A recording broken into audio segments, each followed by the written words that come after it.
You ready? Ready. All right. I'd like to call the meeting to order. July 14th, SDCERS Board of Administration meeting. First item on the agenda is non-agenda public comment. No public comment. No public comment. Then we go to approval of consent items A through D, starting with service retirements, deferred retirement option plan drop, deferred retirement option plan drop retirements in tab 4, and statements of membership through May 31, 2017. Do I move that item? Yep. All right. I've made the motion to approve the consent agenda items A through D. Ready to vote?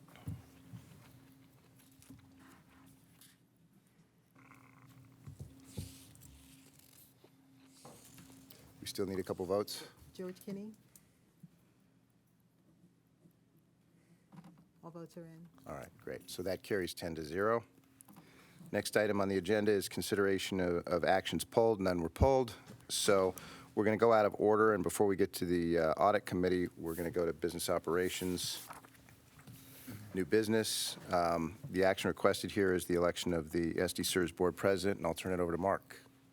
Our board policy calls for the election of the board president to happen in May, and if it's a second year, and if it's not a second year, we need to form a nominating committee in May. So at our board meeting 2 months ago, we did form a nominating committee. Thanasi Perovalos was elected as chair of that nominating committee, and I'd like to turn it over to him to explain what he and your fellow partners in crime did. I'm sure you're the only one that would like to hand it over to me, but I appreciate it nonetheless. There was a distinguished group of people on this committee. The members of the committee were Thomas Battaglia, Carol Broad, Karina Coleman, Tom Sullivan, who may or may not have made the meeting, but he was on the committee, okay, for sure, and myself. After careful deliberation, long discussions, grueling breakout sessions, we did arrive at the candidate who, believe it or not, did make the largest contribution to the individuals on the committee, which was fabulous. So very much appreciated. The winner of the nomination in that case was Val Hoy, which was, by the way, I would like to say a unanimous decision. I'm not saying that nobody else was considered, but I'm saying that, you know, it was so far and away. You could reach over here with. It was so far and away, just a landslide victory in terms of that nomination. So anybody else can nominate whoever they want because procedurally you can. But really, what's the point? I think it's just we should just simply vote for Val today, right now. Thanks. Well, I'm not nearly as creative and funny as Thanasi is, but it is a serious item in the board rule that says if there's any current trustee who has an interest in serving as board president or wishes to nominate someone else, we give you a few seconds to speak up. And failing that, then you will make a motion, Thanasi, for Val. With or without a button, I nominate Val Hoy for president of the United States of America. Oh, no, sorry.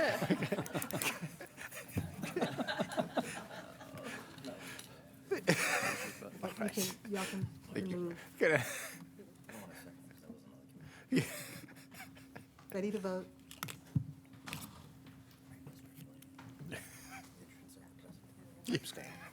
All votes are in.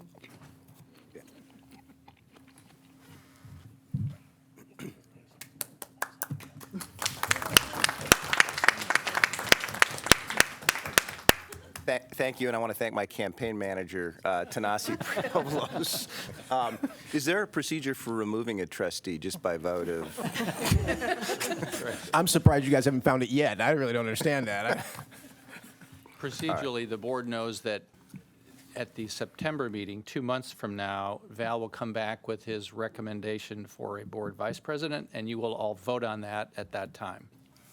Thank you, Mark, and I want to thank my fellow trustees for your vote of confidence, and I look forward to having a great year and another great year following many great years.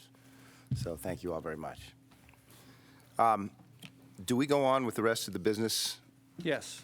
operations? All right, so then we'll go to the non-action items from business operations, which are Chiron, discussion of actuarial funding and economic assumptions, and asked Gene Kalwarski and his team from Chiron to take the stage.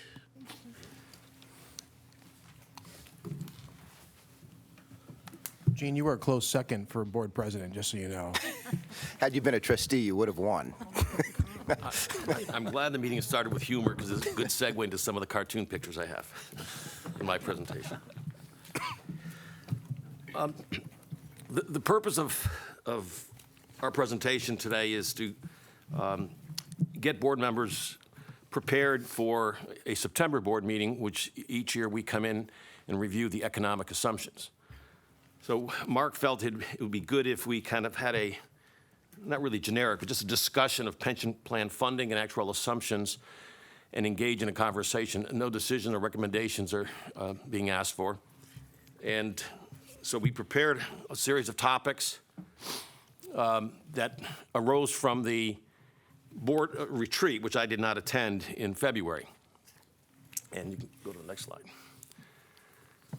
And 5 topics emerged for subsequent discussion: funding policy, intergenerational equity, capital market assumptions, negative cash flow, and long-term risk profile. So those are the topics that we're going to be talking about today. And I think at the end of it, we look at long-term risk profile, we're going to get into the modeling and sensitivity analysis. But again, this is all to get board members prepared for the September meeting where, for the past several years, we've been lowering the discount rate, and we're now at 7, and whether or not that rate should be going lower is something that will be brought up in September. I'll turn over to Alice, and there's my first cartoon. Great. Go ahead. So in the next few slides, I'll cover funding policies, and then we'll take a look at SDCERS specific practices in the funding policies. And really, the idea of a funding policy is to steer the decision of when you should pay. Are we paying now, later, or somewhere in between? Or Thursday. Tuesday. All right. So the pension tank that many of you are familiar with, we see it in our annual valuation. We wanted to show you again today as it relates to funding policies. So a quick recap: the size of the tank represents the liabilities of the plan, the water, the assets. Money comes into the plan by way of employer contributions, employee contributions, and investment earnings. Assets leave the plan via benefits and expenses. Now, the goal of a funding policy is to maintain the system such that the contributions and investments can meet the needs and sustain the benefits and expenses of the system. Now, when SDCERS sets the funding policy, they're really regulating the valve for employer contributions, determining how much of the employer contributions would be going into the system. The 2 extremes on the funding policy spectrum are the full advance funding and pay-as-you-go. Under full advance funding, you pay the liabilities as they come up. So you're paying the normal cost, plus if there's an adverse event, say a big market drop hit to the assets, you would pay for that in full so that there's never a UAL. On the other hand, pay-as-you-go, the plan sponsor pays the benefits as they come up. So SDCERS decides in their funding policy what's the right balance for their system. And why don't we fully advance fund and have the money there? Well, full advance funding, it does ensure intergenerational equity. And that intergenerational equity, Gene will get into it later, but it means that the employee benefits are paid by the generation of taxpayers that are receiving the services from those employees. So under full advance funding, by paying now, those services are being received now.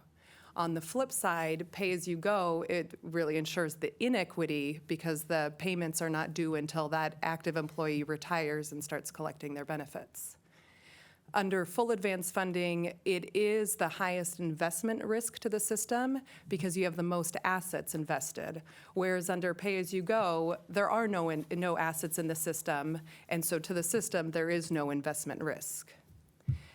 Generally, in the beginning, the full advance funding is the most expensive because you're paying for events as they occur. full advance funding, whereas on pay-as-you-go, it's cheaper earlier on, because in a younger plan, there are less benefit payments being paid out, whether it's death, disability, retirement. But in the later years, as a plan matures, the retirement benefit increases, then the pay-as-you-go does get more expensive. Now, in the next two slides, I'll cover the elements of a funding policy.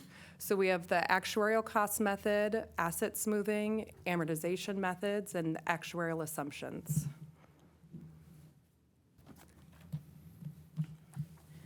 So the actuarial cost method calculates the liability of the plan. And there are various methods for calculating the liability: entry age, unit credit, aggregate, there are a few others. And there's a deviation in where that liability lies. So the liability being the size of the tank, the liability of the plan. The asset smoothing methods, also various methods for determining the asset smoothing. So in evaluation, we have the actuarial value of assets versus the market value of assets. And the goal of the actuarial value of assets is to mitigate the fluctuations from the market events. There's a certain year average or asymptotic method. You can have corridors, which keeps that actuarial value of assets within a certain range of the market value of assets. And you can smooth those assets over a certain period, and typically we see 2 to 5 year periods of smoothing. The next element of the funding policy, the amortization methods. Amortization can be done through various methods, but what's seen often is level dollar, which is like a mortgage payment, so you have a fixed payment throughout the term of that balance, or level percentage of pay, which increases at the salary inflation rate. The periods for amortization range from 5 to 30 years, and those vary depending on the base that was created, and they should align with the liability that they're covering. And then you can also prevent negative amortization, have a policy that at least you're paying for, at minimum, the interest on the unfunded. And then the last element of the funding policy, the actuarial assumptions. Now, it's important to understand that the assumptions do not change the cost of the plan. The cost is the cost. But the assumptions drive where the liability is. You can have conservative assumptions, which would calculate a higher liability, or liberal assumptions, which would give a lower liability, or somewhere in between, which is a best estimate. Under SDCERS current funding practices, the actuarial cost method, so looking at the 4 elements of the funding policy, SDCERS follows the entry age normal cost method. Back in 2007, we were under the projected unit credit, and that switched. And the entry age is the most prevalent. We see it in the most public plans, and then GASB reporting requires entry age. Asset smoothing, SDCERS uses the asymptotic method, so we're always valuing 25% of the difference between actual and expected assets, not swinging the actuarial value all the way. And the corridor is kept within 20% plus or minus of the market value. The amortization methods, so the SDCERS policy, you have the initial UAL layer in 2007 was set from 27 years to 20 years. That's for the city. The port and the airport are under 14 years, was set then. Gains and losses amortized at 15 years. Benefit changes 5 years for the city, 20 years for the port and the airport. And assumption method changes are amortized over 30 years. And SDCERS has a policy that there's no negative amortization. So should all the layers of the UAL calculate a payment that's less than at least the interest, then the interest would be paid on that unfunded balance. And currently, SDCERS for the city has a level percent of, for the port and the airport as well, and for the police for the city, they have a level percent of pay, whereas for the closed plans, it's based on a level dollar. And then the final element, the actuarial assumptions, those are based on periodic experience studies. So last year, we just completed the full experience study, and we did propose, and the board voted to adjust many of the demographic assumptions and some of the economic assumptions to provide a best estimate of assumptions for calculating the liability. You can keep on that page for a second, Alice. I just want to provide some historical perspective on what happened in 2007.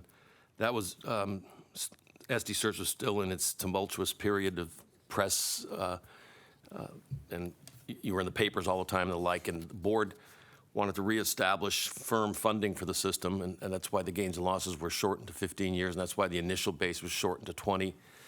But I just wanted to mention on the assumption method and changes, we recommended to the board to extend that to 30 years because we knew then that we were going to embark on a series of discount rate reductions, and we wanted to make the cost of discount rate reductions less expensive so that the board would be encouraged to continue doing so. So I think that proved to be effective because we've gone from 8 now to 7 since that time frame.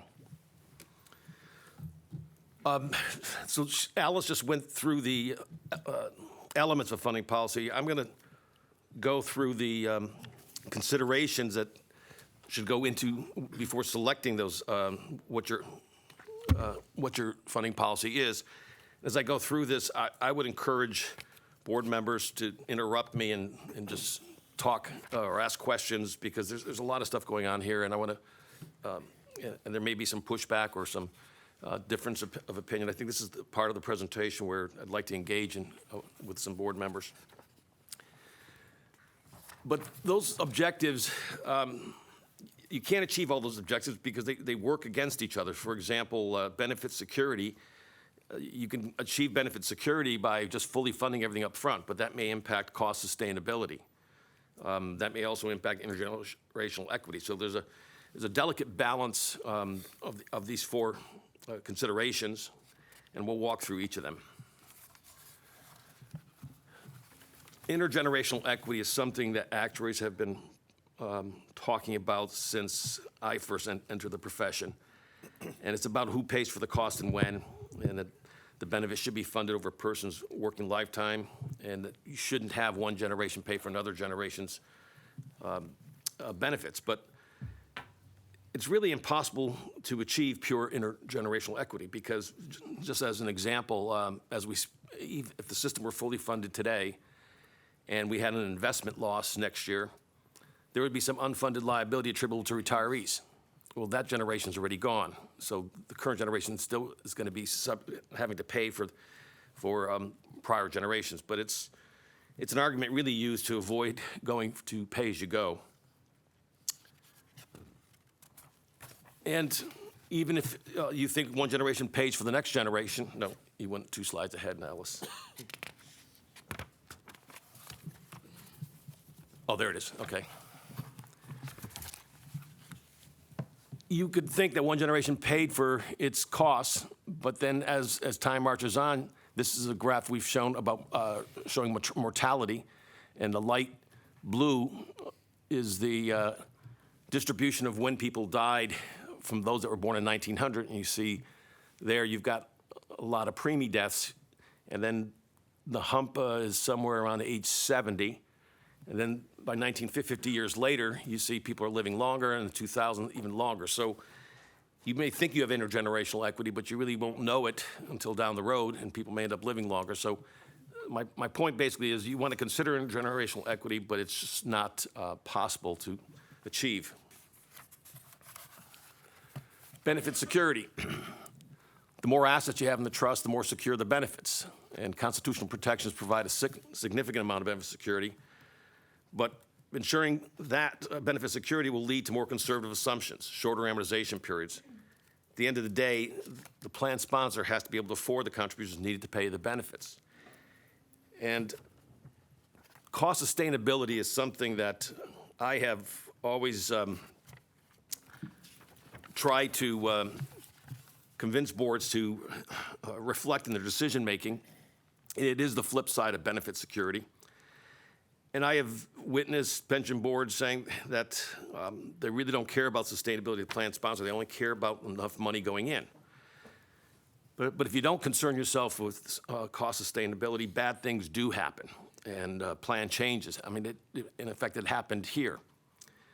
I want to digress into another pension fund that I've worked with since 1986, the Maine PERS.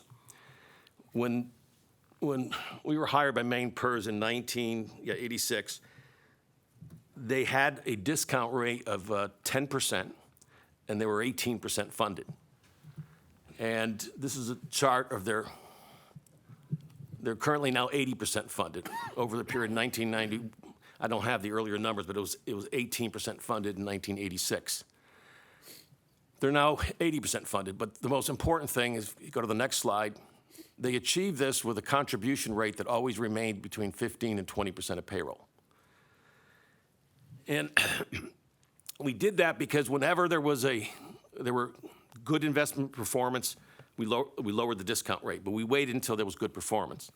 We worried about cost sustainability, and we tried not to have any kind of spikes. These two charts I'm showing because they were the motivation for us bringing to the board's attention this large drop-off, which we'll see later on in the system contributions around 13, 14 years from now.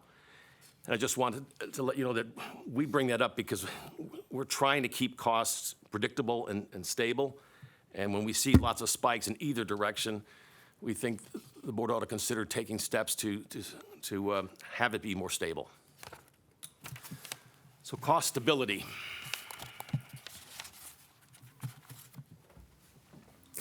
That's showing a projection. We call it a deterministic projection of a contribution rate. If we did a stochastic projection, you'd be getting all different kinds of projected contribution rates. And at the end of this presentation, we will be doing both deterministic and stochastic projections of SDCERS contributions and funding levels.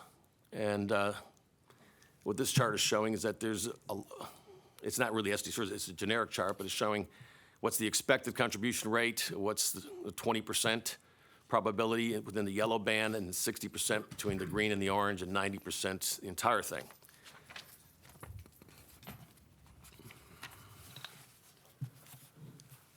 And continuing with cost stability and predictability, we've seen that if you don't have predictability and that budgeting problems occur. And if you want to achieve the objective of predictable, stable contributions, that does lead to longer amortization periods and smoothing periods, but then that could worsen your benefit security. So everything that I had just shown was just some background into considerations, and they are leading up to, at the end of the presentation, when we get into modeling your costs, why we have been recommending dropping the discount rate, but always waiting until there are times positive returns or gains that could offset the cost of that. But at this point, since we're leading up to a review of your economic assumptions, let's look into what your investment consultants are saying, and I'll turn it over to David. So one topic that came up at the board retreat was comparing Aon Hewitt's expectations to those of other investment consultants. Actuaries, as you know, we, not being experts in investments, we tend to place a lot of weight on what the investment consultants think in setting the assumptions. Aon Hewitt, if you look at their expectations, they've gone down, as you know, over the last few years. The expected return was 7.36% 3 years ago, and now it's at 6.64 over a 30-year time frame. So what we did with this presentation was compare their expected return to the expected return for the SDCERS portfolio for two other investment consultants who are active in California plans, those being Callan and Veris, and then compare that also to a national survey of investment consulting firms from Horizon, which publishes 10 and 20-year expectations. This is actually from Aon Hewitt's own presentation, so they're aware that their expectations, if you look at the far right column, the difference, these are different asset classes, comparing their own 30-year expectations to the Horizon 20-year survey. And you can see that for almost all the classes, there's the Aon Hewitt expectations are lower, sometimes significantly so. So the table here is, as I said, it's a comparison of Aon Hewitt's And I would focus on the left, on the nominal return. The real return there, I would just keep in mind that liabilities are somewhat indexed to inflation. So you can also take into account the real return, which is the excess of the nominal return over inflation when setting your discount rate. But I would, for this discussion, focus on the nominal return. As I said, Aon Hewitt's 30-year expectation is 6.64% over 30 years, and your current discount rate is 7% per year. Veris and Callan, over a 10-year period, they expect returns of 6.43 and 6.56. So their 10-year expectations are similar to Aon Hewitt's 30-year expectations. Can you elaborate a little bit on what it means? Because we're comparing apples to oranges, and there's significance to that. You're right, that we are attempting to, we are looking at the returns for Aon Hewitt's each individual asset class, and we are looking at capital market expectations from Veris and Callan and trying to map your portfolio to the capital market assumptions from those other investment consultants. So it is possible that there are imperfections in. I think he was talking about the Talking about timeframes. the 10-year versus the 30-year. Yeah. Well, I was being more basic than you are. I believe that Aon Hewitt's 10-year assumption is 6.4. Okay. Yeah, the assumption generally, and if you look at the bottom of that table, if you look at the difference between the 10 and 20-year horizon results, You can see the difference. there's a significant Yeah. difference. The only caution I would give with the Horizon survey, the 20-year results, is that of the 35 investment firms that provided data for the study, only a third actually gave 20-year numbers. So there may be a little bit limited credibility to that. Are there 30-year numbers available from Veris and Callan, or that's why we're using the 10, because we don't have a 30? Just 10. Yeah. Right. What would be interesting is whether Aon Hewitt is more compressed between its 10 and its 30-year, and others, it looks like from the Horizon survey data, as though maybe others are broader. Right. Yes, I noticed the same thing. That they're tighter between 10 and 30 than the other firms Right. are. And the reason we're showing the 30 is because our assumption is 30-plus years. So what I would take away from this is there's certainly evidence that their Aon Hewitt's assumptions tend to be somewhat lower than other firms. I think it probably comes down to how much, if you believe there's a legitimate reason for that, or if you think that some weight should be given to what other firms believe. But there's certainly evidence for, if you place a lot of weight in the expectations from your own consultant, to consider a further reduction in the discount rate, or if you think some weight should be given to other firms, certainly evidence to stay where you are.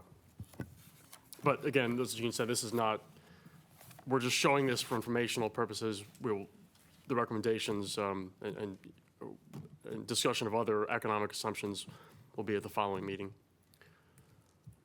And just an update to provide some context on industry trends.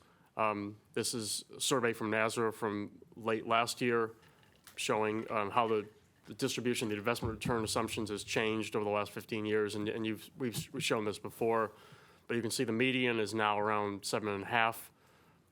There are almost no plans above 8%. And now if you look at the bottom right, there are actually some plans below 7%.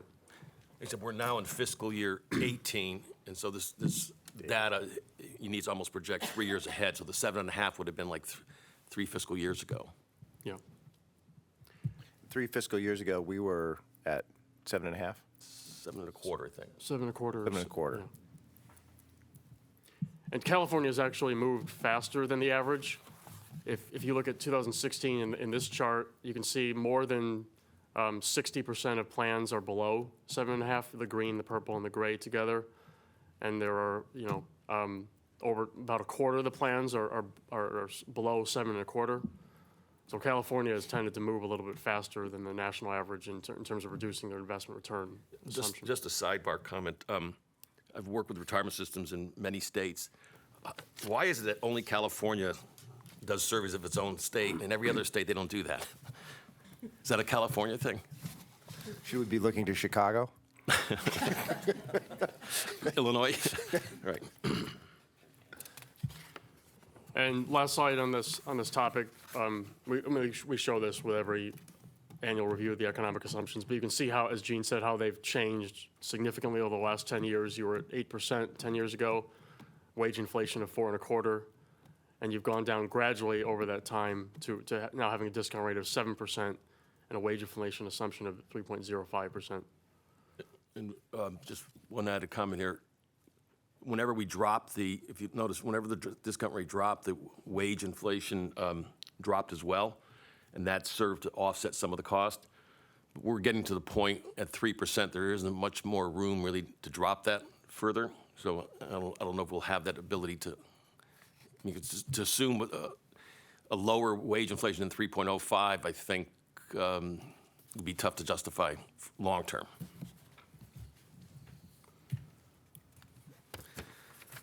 Another topic that the board was interested in at the board retreat was the impact of negative cash flow.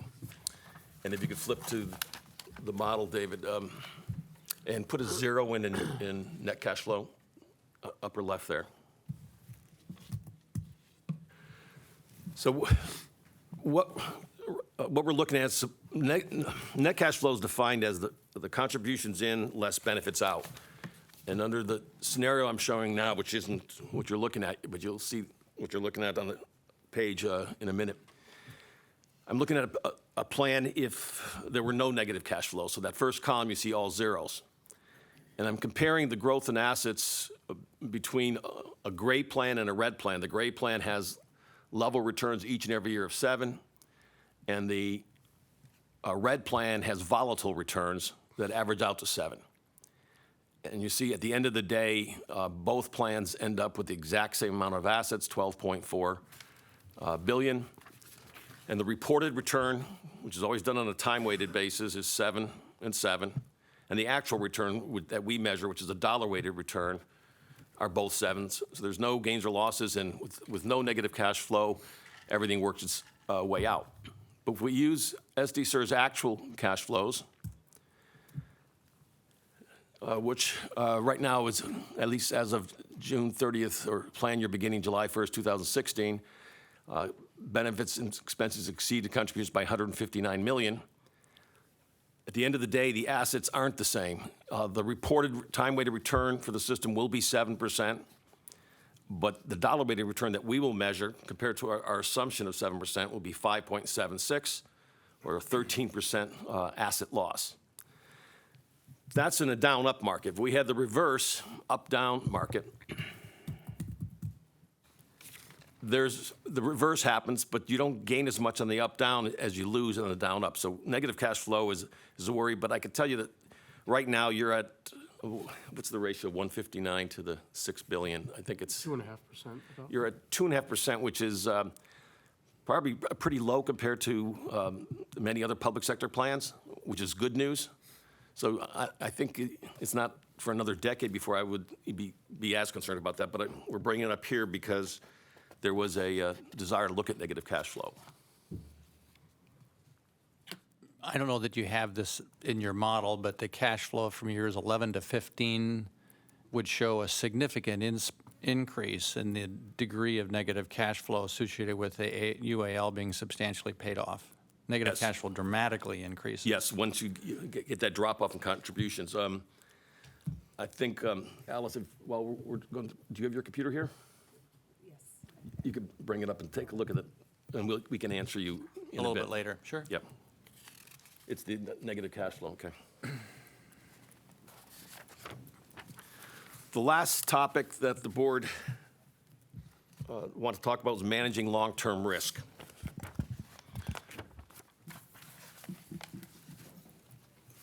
Everyone talks about risk management, and I looked at a presentation given by, not Aon Hewitt, but I was at Yale University at some symposium, and it was a panel that was talking about risk management, and these were the items that they listed. And they felt if you could manage these items, you can manage the pension fund. And I followed that panel, and I mentioned to the panel that they missed the biggest single risk a pension plan faces. And that's the next page. There's no greater risk a pension plan faces than not having the ability to pay the benefit it promises at contributions that are sustainable. I've looked around at other systems. You mentioned, Val, Chicago. Illinois, Chicago's pretty bad, but Illinois state systems are like about the worst in the country, and we work with the Auditor General to oversee them. It's unbelievable how unsustainable the costs are in Illinois, and you're probably going to see an exodus of people if they're going to start taxing them, or something very significant is going to happen there within the next decade. But they're so far gone, it's unbelievable. And that picture came from a article in Illinois, but that's what the biggest risk is. And I think what a board ought to be doing is making sure that you don't ever approach that level, because if you do, you're going to see bad things happen, like benefit cuts. And the consequences of failing to manage risk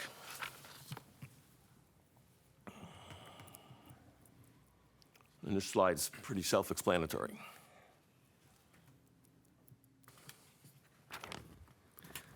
So, And is the Chicago plan a closed plan like ours? I know the Illinois plans. I don't know Chicago. Or, I'm sorry, Illinois plan, a closed No, plan? no. So that would be But a big difference they then. also have a 45-year amortization period to get to 90% funding. And it's, they're at 7.5% discount rate, and they're paying more in pensions than they are in payroll. So it's over 100% of payroll.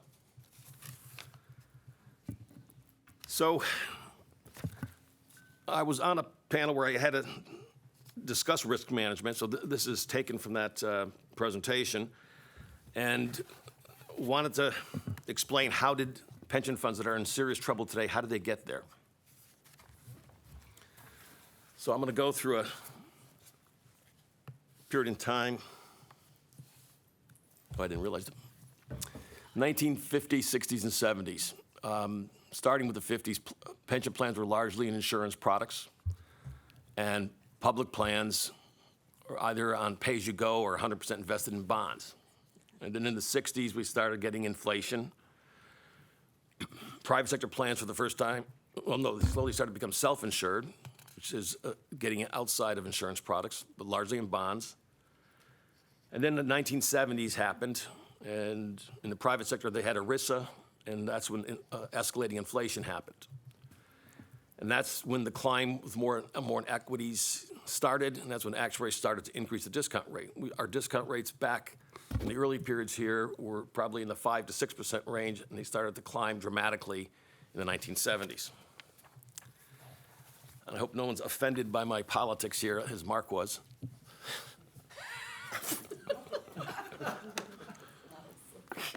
Who's that?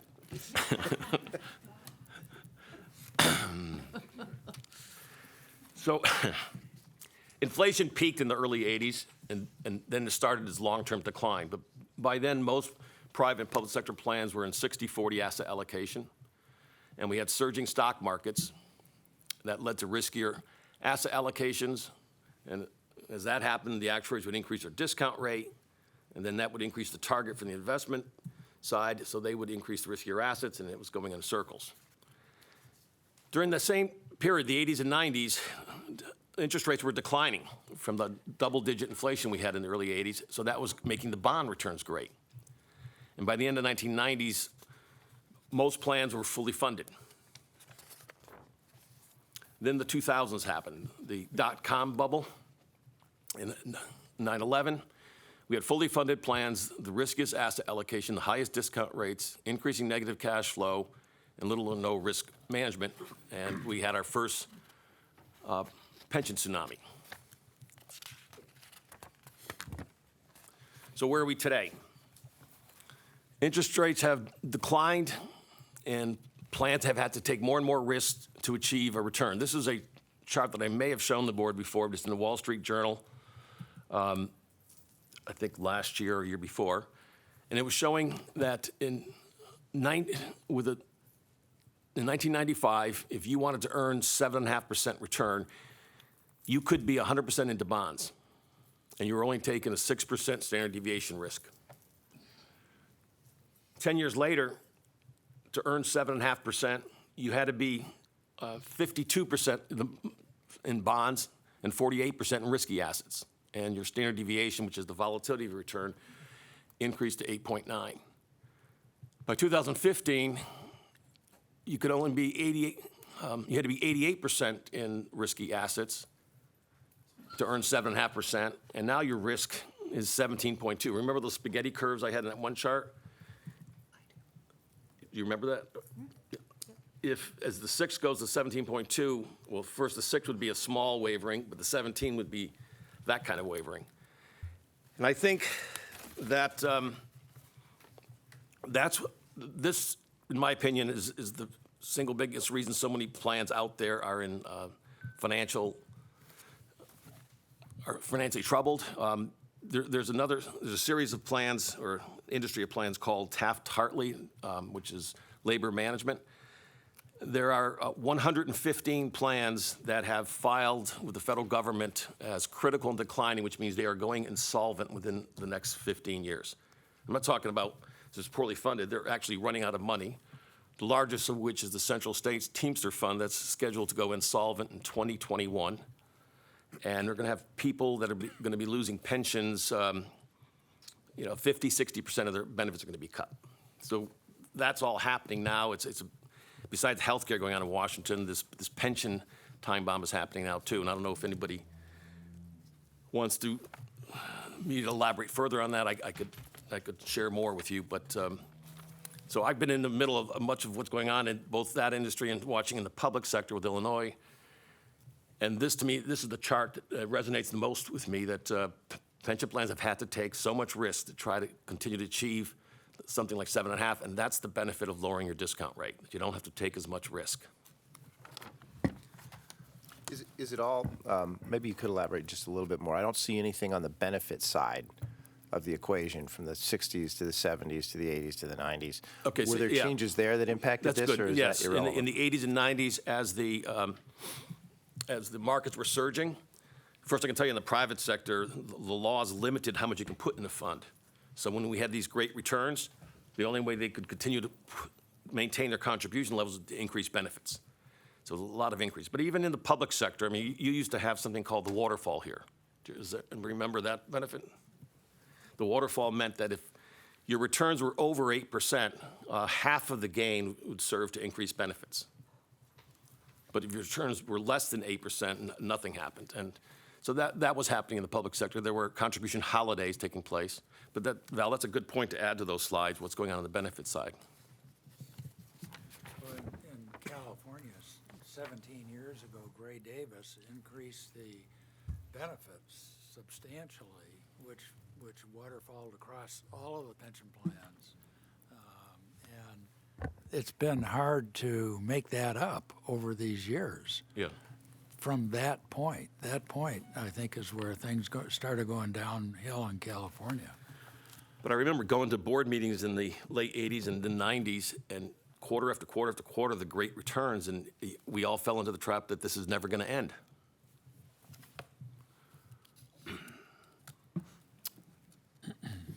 And talking about risk, serious market downturns,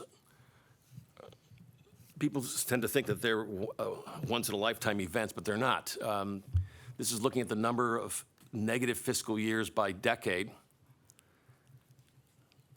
where for the fiscal year, you had a return of less than 0. And if you compare that, next slide. Using a mortality table, the odds of dying at 45 is 0.34%, but the odds of an investment loss of more than negative 20 is 15%, or odds of a negative 10% or worse investment loss is 25%.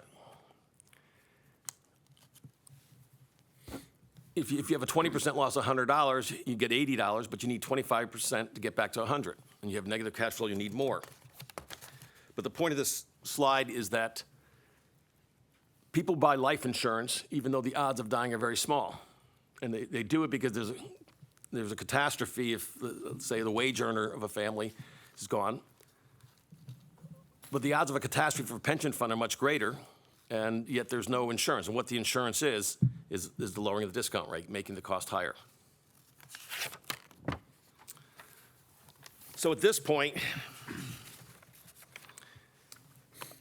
is where we go into the modeling of SDCERS, and I'm going to show you what we're looking at the top. I know there's some new board members. The top graph is a projection of SDCERS liabilities in the gray bars, and the lines in the top graph are the actuarial value of assets in gold and the market value of assets, the green line. The bottom is a projection of the SDCERS contribution. This right now we're looking at the city.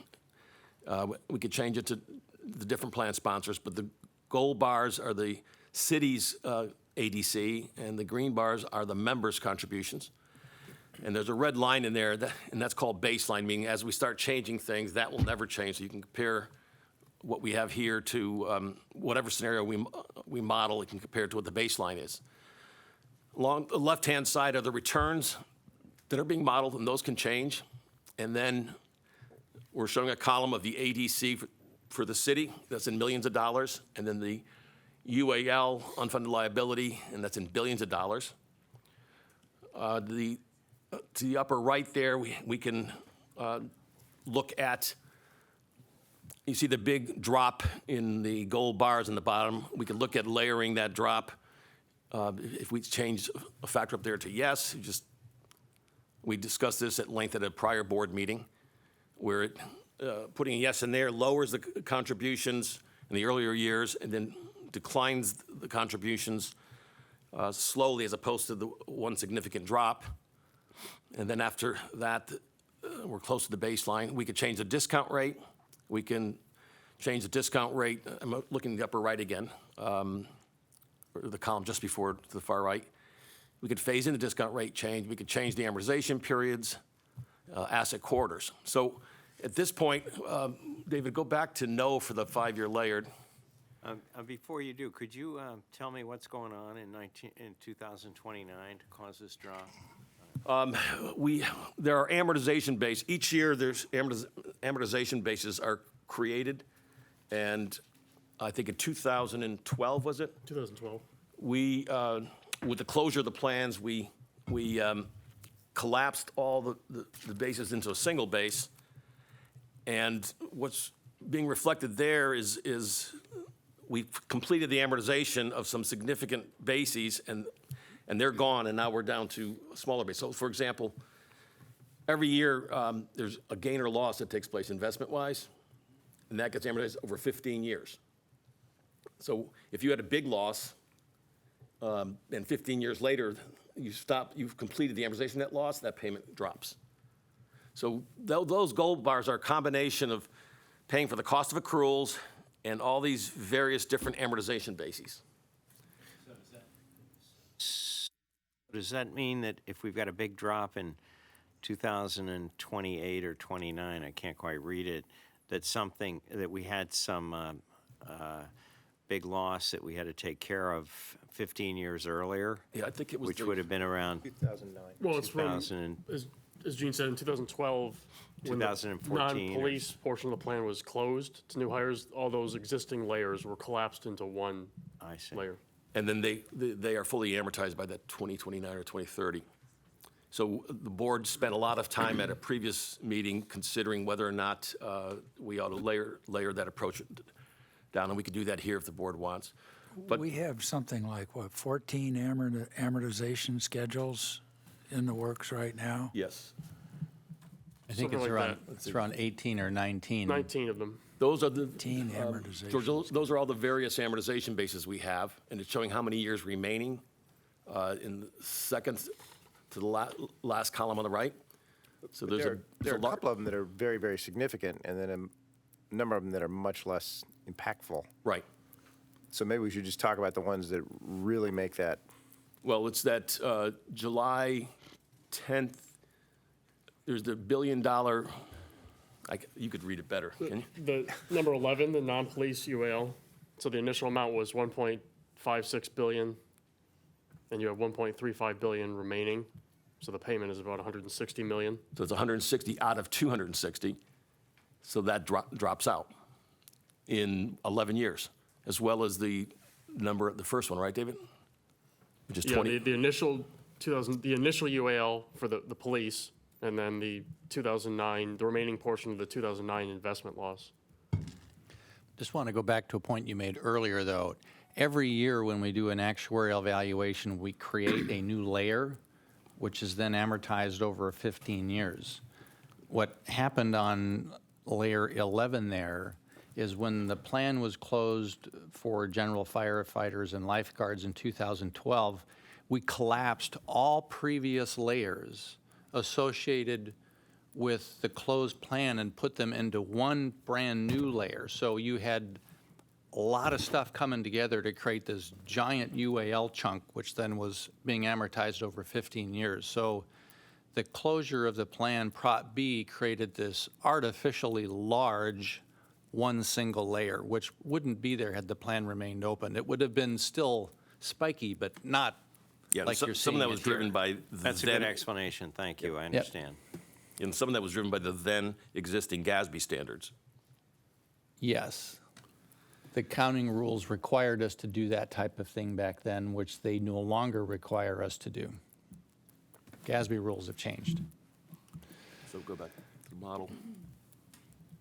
So that's why, for example, if we were to consider a discount rate of 6.75, that you see the impact over the baseline of what the costs go up by. Can you eyeball how much they increase by? It was about 10 million for the first year. And if we did that in combination with layering the bases, it's actually less than the baseline and you have a lower discount rate. And if the board recalls, we had said that we would prefer the layering with the lower discount rate than maintaining a 7% discount rate without the layering.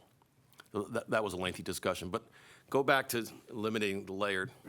Technically, what do you do to layer? I mean, you're talking about layering, but break that down if you could. Just how are you doing it? What that means is that 2012 non-police layer of over 1 Break it billion. into pieces. It's broken into 5 pieces, and so the remaining period, I don't remember exactly what it is, but say it's 10 years for this $1 billion layer. You're breaking that into 5 pieces of 200 million each, and you're saying one piece will be amortized over 10 years, one will be over 11, one over 12, 13, 14.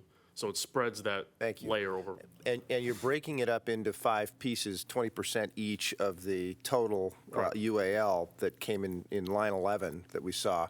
Yeah. Is that based on anything, or is that it's just a number? It's not Just based a on way to events or? smooth it down. Okay. Gene, or David, another question for you on this. This layering approach effectively reduces Okay, the ADC in the early years from what it otherwise would have been in exchange for paying more in years 10 to 15 or so, correct? Yes, and you could see that red line compared to the gold bars. But I think I know where you're going with this, that if you were to take the present value of the two streams, Yes. That's the baseline numbers or those gold bars, they're exactly the same. Okay, so it's the opposite of paying it forward. The opposite of, you mean pay me now, pay me later?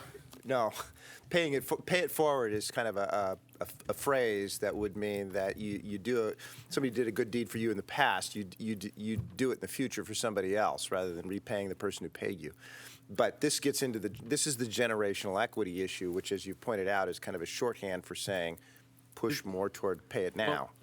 But but realize that it's being done in conjunction with the discount rate drop. I understand. And to me, that's the significant part. You're taking, remember that Wall Street Journal thing? We're trying to get that discount rate down. So then let me ask Gene. Let me ask you another question. Why break it into 5 pieces instead of 15? Why break it into 5 pieces instead of 3? What's the magic of 5? There is no magic. We need to start somewhere. If in September you want to see a model that has a variable that says how many years you break it into, we could do that. So instead of a yes, no, it'll just say a layered basis, and you put in a number, 5 or 15. But did you pick 5 because you thought that it made a more gradual staircase, but not too gradual, or was it just 5's a round number? I think a little of both of those. But I think hearing what you're saying, we'll test the impact of having it be different periods than 5. Well, I think another point here, though, is your earlier one about trying to achieve some contribution stability is a big issue here. For example, looking at the green column of numbers here, you can see what the ADC is. And this year, for example, the city paid $324 million 14 days ago. And you can see how that number goes up. And you're trying to achieve Well, it's actually going down here because we have the layered in there. Right, but without that layering, the green numbers would go up more. Yes. And the question is it a sustainable payment for the city to achieve, to not have that layering? Val asked me a question a week or so ago about the relative burden, and I actually had the city do some work for me on this, taking a look at what the ADC payment as a percentage of the city's general fund revenues. What's the relative burden of this pension payment on the city? I could do this for the port and the airport as well. And I'd put some historical context to that. And if we went back 10 years ago, the city's pension payment as a percentage of the general fund was around 10% of their general fund budget. Today, that number is 17% of their budget. So it's, relatively speaking, much more impactful on the city's budget today than it was a year ago. And that's having an impact. This year, for example, in fiscal 18, there were cutbacks in city services to their members. There was a reduction in force that the city enacted. In fact, it affected some of my staff members people were bumped out of the current job to another one. So it's obviously getting painful for the city, even though they don't come and speak to us about this. It is getting painful. And then if you look at these ADC columns, again, 324 million. If I did a little quick rule of thumb on this, which I haven't had the benefit of my actuaries verify here, but if you had a $20 million increase in the ADC, that would be about 1 percentage point of the general fund. So right now, the pension payment is 17% of the general fund. And if it went up $20 million, then their pension payment would be 18% of the general fund. My point with explaining all these numbers is you're trying to achieve some sustainable pension payments by your plan sponsor. So this layering effect has the result of creating a more sustainable benefit stream for the pensions, for the plan sponsors over time. Mark, I thought that there were two tranches of the pension payments that the city makes. Some of them are the general fund, but aren't there some that the agencies make too?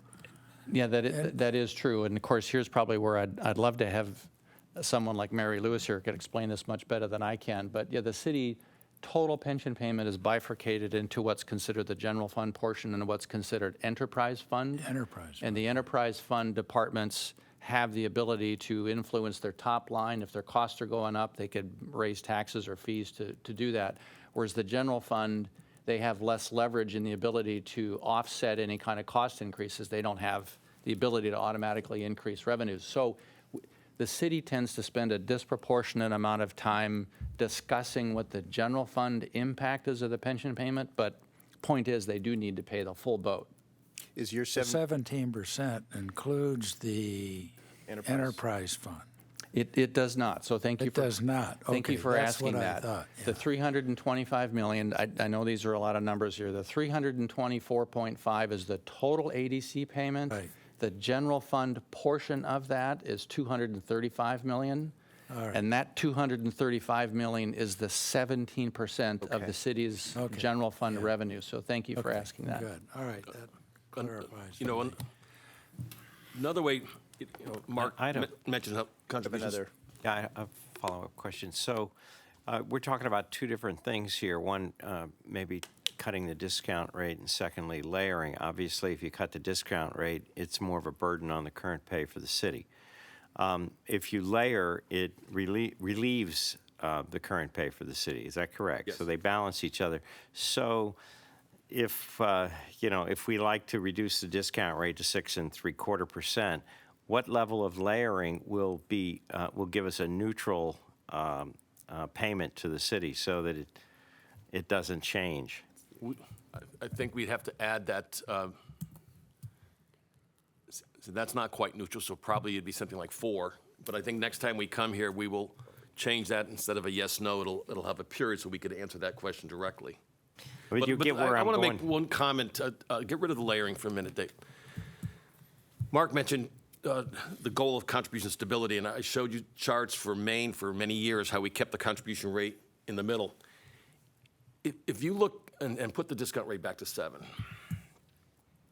so we're at baseline. Okay. Those heavier contributions in the early years, they're funding investment losses largely that occurred in 2008 that impacted your retirees, which were generations ago. So the issue is, why should today's taxpayers have to pay the full cost of that? Whereas if you look at the taxpayers in the 2030s, they're going to have greater revenues and they have a dramatically lower cost. Well, but Gene, I mean, the same question can be asked, why should our children's taxpayers pay for it either? I No, mean, what I'm saying, why should one generation pay for the whole loss? well, I mean, you could make the argument that there are more responsible parties in the present generation than there will be in the next generation. Amen. I won't answer that.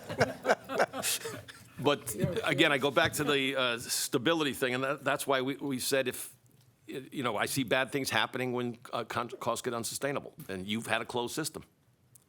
So, Yeah, so I've got a question. So I've been concerned that since my time on the board, the unfunded liability has simply gone up. Now, there's a lot of reasons for that, like the mortality study and that sort of thing. I'm also concerned about the 14 layers, the 14 mortgages, and the $260 million that represents of the payment of 325 or whatever. yep. But what if we were to do away with the amortizations? What if we required the city to pay for the downs and we get the ups and forget amortizing them out over 15 years? I mean, I'd like to see a study. What do you mean like pay that, for the because downs? some other cities do that now. You mean contributions smoothing? Yeah, so in other words, you don't amortize the losses and the gains. You don't create these amortizations where you've got $260 million in amortization payments you're making now over a period of time. Just forget them and just take, in the future, just take the ups and the downs. The city takes the downs. So they immediately pay for Yeah, investment losses in that's 1 right. year? If you have the losses, take it, and that way you're not pushing it off to the future. Because what I'm seeing is we've got an increase in unfunded liabilities in the time I've been here, and we've been lowering the discount to 7%, and we've been doing these things, and we've still got a big problem out there. Just Well, Bill, if we did that in 2008, that would have increased the ADC from like, I don't know, 220 million to over $1 billion in 1 year. That was a bad year. I realize that.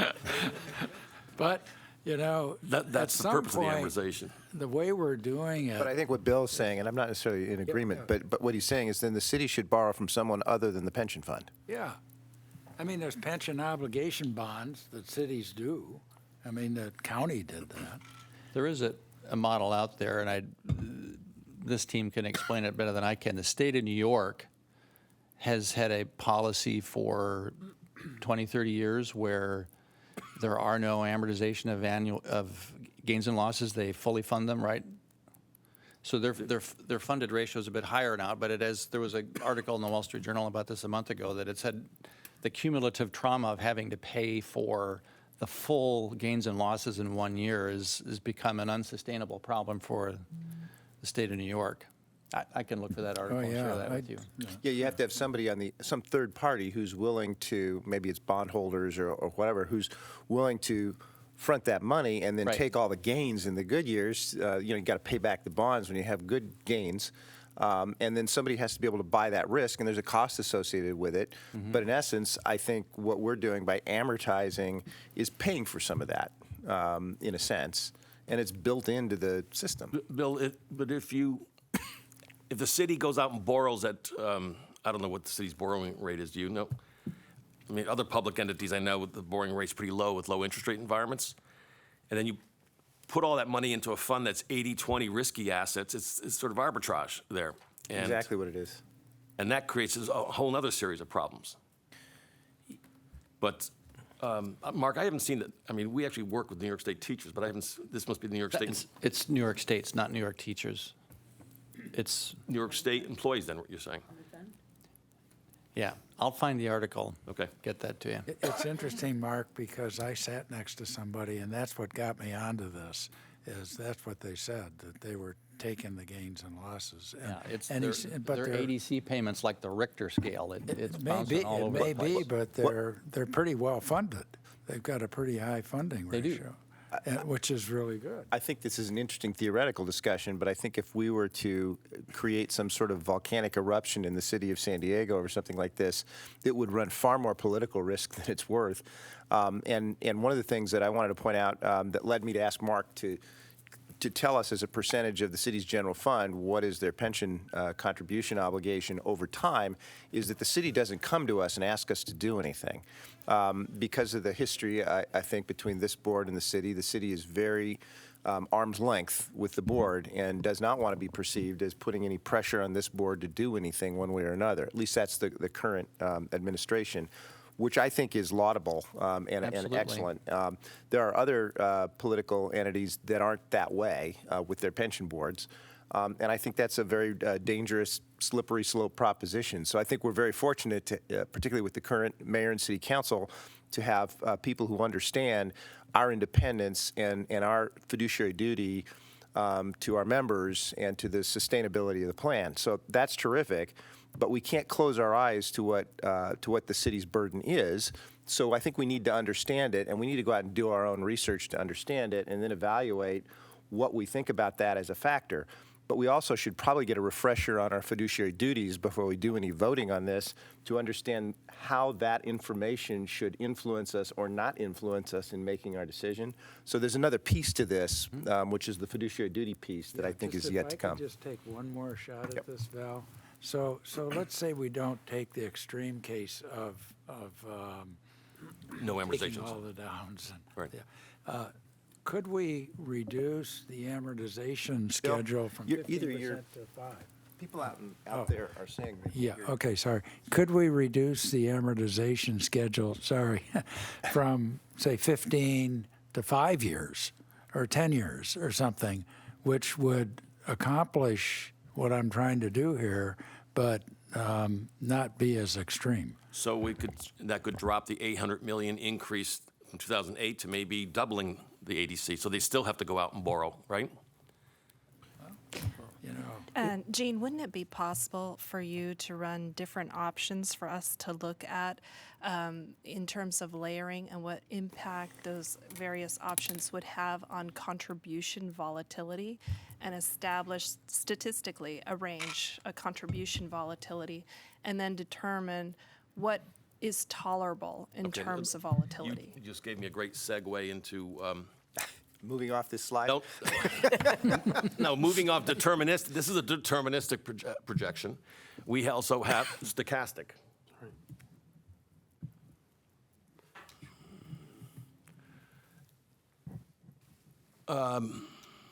Okay, so what we're looking at now are, I'll explain in a minute, two sets of results. At the very bottom, we're using Aon Hewitt's expected return over the long term. This came from their report of 6.64%.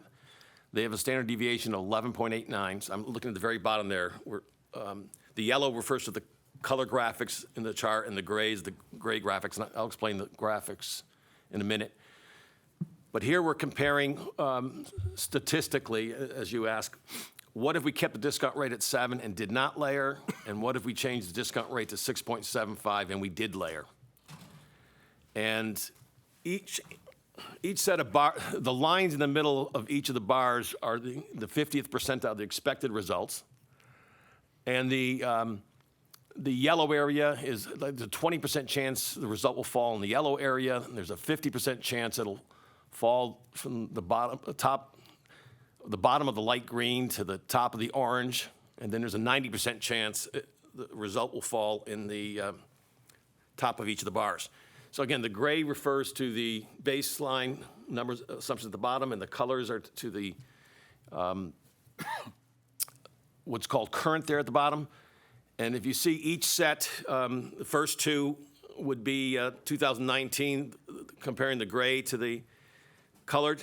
But if you look at it, the expected employer contribution is lower with the 6.75 and the layered than it is keeping it 7 and no layer change.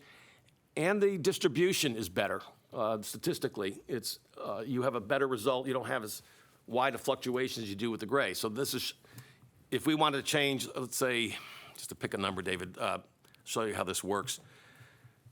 Change the, what if you had to just show them the standard deviation? We could cut it in half, put it at 6. Now we'll run 500 scenarios. I mean, typically we run, oh, yours is much slower than mine. Get a new one, David. Not only does size matter, mine but so would've does been done speed, by apparently, now. I guess. I don't know. I have no idea.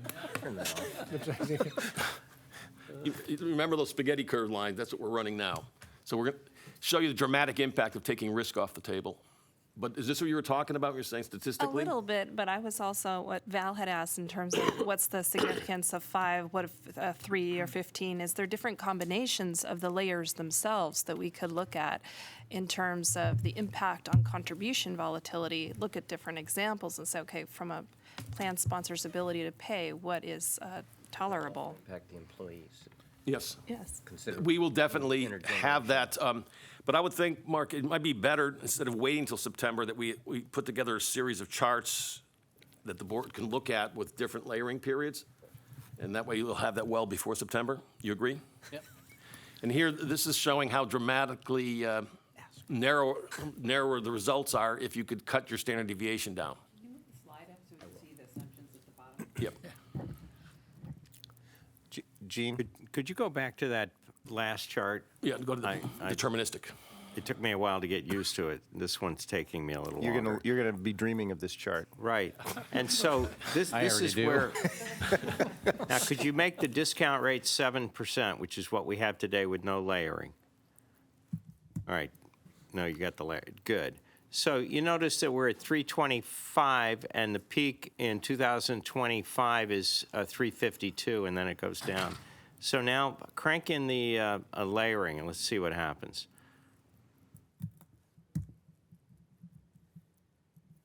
Right, so the peak is smoothed out, and the payments are, not dramatically increasing. Now, if you go to the, now add in the discount rate of 6 3/4. So we still have 325 as a starting for 218. Because that's already been paid. I mean, that was. Right, that, and you've reduced the peak by 10 million. Well, you're in actually paying more. 2025. Well, it was 352, now it's 341, so it's 11 million. So the layering doesn't achieve a constant payment, but it sure makes it less onerous. Absolutely. And again, And don't it's not increasing. underestimate the impact of changing that discount rate. Right. While we're on this chart and on this subject, can we also talk about the member contribution impacts? Because we haven't talked about that at all. Right. But how does layering, not layering, raising or lowering the discount rate, what does that mean to member contributions? I don't believe layering itself does anything to member contributions, but lowering the discount rate does impact member contributions. Do you have any idea what 6.75 would do? No, I don't have a rule of thumb on that one either, or what a 25-point drop in the discount rate would do to the percentage of the member contribution. It'd be between a half a point and a like point. 0.5%. About a half a paid to point, 1, maybe. in that I range. think knowing that, again, well before September Right. meeting would be, Right. because we're looking for recommendations. I think it's relevant for the board to It understand. absolutely would be. And then yet another variable here, which I'm not sure, Gene, if you were going to get into this. We are modeling layering and the discount rate change, but we have not been layering volatile investment returns. Right. Or what we think might likely be happening in the next 10 years. In fact, Aon Hewitt. You've already seen some slides which took a look at what Aon Hewitt was projecting would happen over the next 10 and the next 30 years. Also within the Aon materials that were presented in May for the asset allocation, they put in a prediction for each of the next 5 years, for example. We have their numbers here if you want to take a look at that. Yeah, so more likely than not, we're going to be lower than 7 or even 6 3/4 in the next 5 years. So that's yet another variable that's causing an increase in the ADC payments, So, independent of the discount rate. so one of the things that people may think about is okay, well, if you take a 0.5% increase in pension fund contributions from members, Yep. you're already taking a police force that is perceived to be undercompensated, Yep. grossly undercompensated, and declining because of that in a manner that some people may consider to be dangerous. And then you take another 0.5% out of their paycheck, and the question is, okay, do we consider that? And I'm going to tell you right now, I don't think we can. Because we can't jeopardize the pension system over what is essentially a city council decision about pay. And so the best I think we can do is say, we certainly hope that if by taking some action such as smoothing, we create some benefit, some higher retained general fund earnings in the city, that it goes to the right places. And certainly I think we could also think that that paying our police officers a better wage or our firefighters would be one of the places where if you could just transfer the money to that, everybody would vote yes. And we're not, we can't do that, but that doesn't mean that we shouldn't do what we have to do on our end of it. So. If I can just make a couple of comments, because I've been going through this discussion, I want to just step back a second and give some bigger context, okay? First and foremost, the cost of running the pension system is the cost of running the pension system, and it will get paid one way or another. All that Gene's doing, and I don't mean to minimize anything that Gene is doing or his group is doing, but they're just trying to give you the best estimate for how to pay for it. And it is impossible. The one thing I can tell you is Gene's predictions will be wrong. He'll be close. Hopefully, he'll be closer than other actuaries, because otherwise we wouldn't want to use Gene. We'd want to use the closer actuary, right? But hopefully the idea is he's going to have really good modeling, and we're going to get really close. And the idea is to try and get the contributions to closely mimic an appropriate and safe funding level for this plan that guarantees the survival of the plan and the benefits promised. Now, here's one of the other problems that I'm seeing across the board is that there's been a lot of discussion of things that I get concerned about that are outside our fiduciary duty, okay? And here's the other problem that I would say.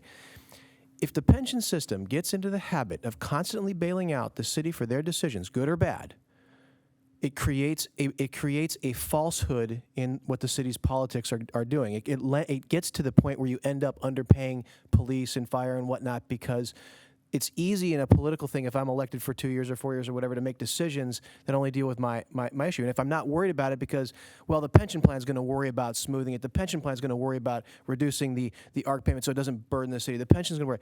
The problem is then what happens is that the negotiations that go on between labor and the city are a lie.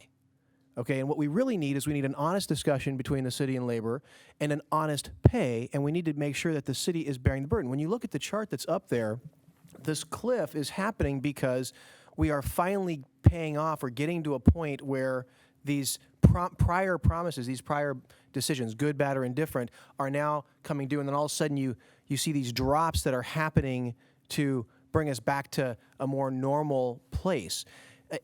At some point, the city is going to have to pay for its sins. And I don't mean that politically. I'm just saying, if you make a promise, you got to pay for it at some point.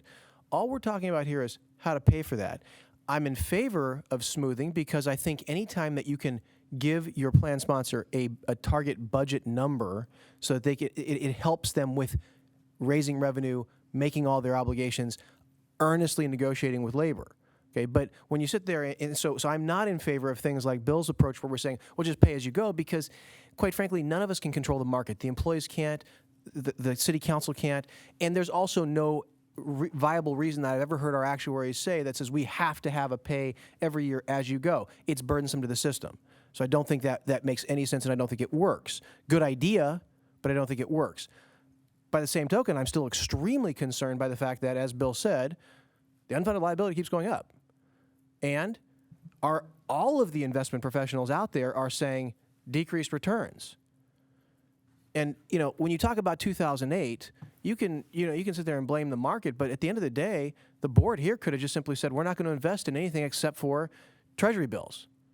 Had we done that, we wouldn't have had a loss in 2008. Now, the problem is the cost of funding the pension obligation would have been huge because your returns would have been 2%, 3% over that time period. So everybody plays a role in this. What we decide to invest in, how those returns go, the market that none of us can control, the decisions by the political parties, the decision by labor, all those things play part of it. All we're talking about here, and I think what we need to focus on is, look, we got to keep an appropriate amount of money coming in, and we've got to make sure that money sustains the plan. And I think we all can agree that we want to make it consistent for the plan sponsor. More consistency, more likelihood that the payment's going to get made, and more likelihood that better decisions are going to get made elsewhere to support that payment. The thing that I think all of us have to understand is all of us, whatever we understand little pieces of this puzzle. And the person who understands it best is sitting right there. And what I've heard so far is that guy is saying, hey, you know what?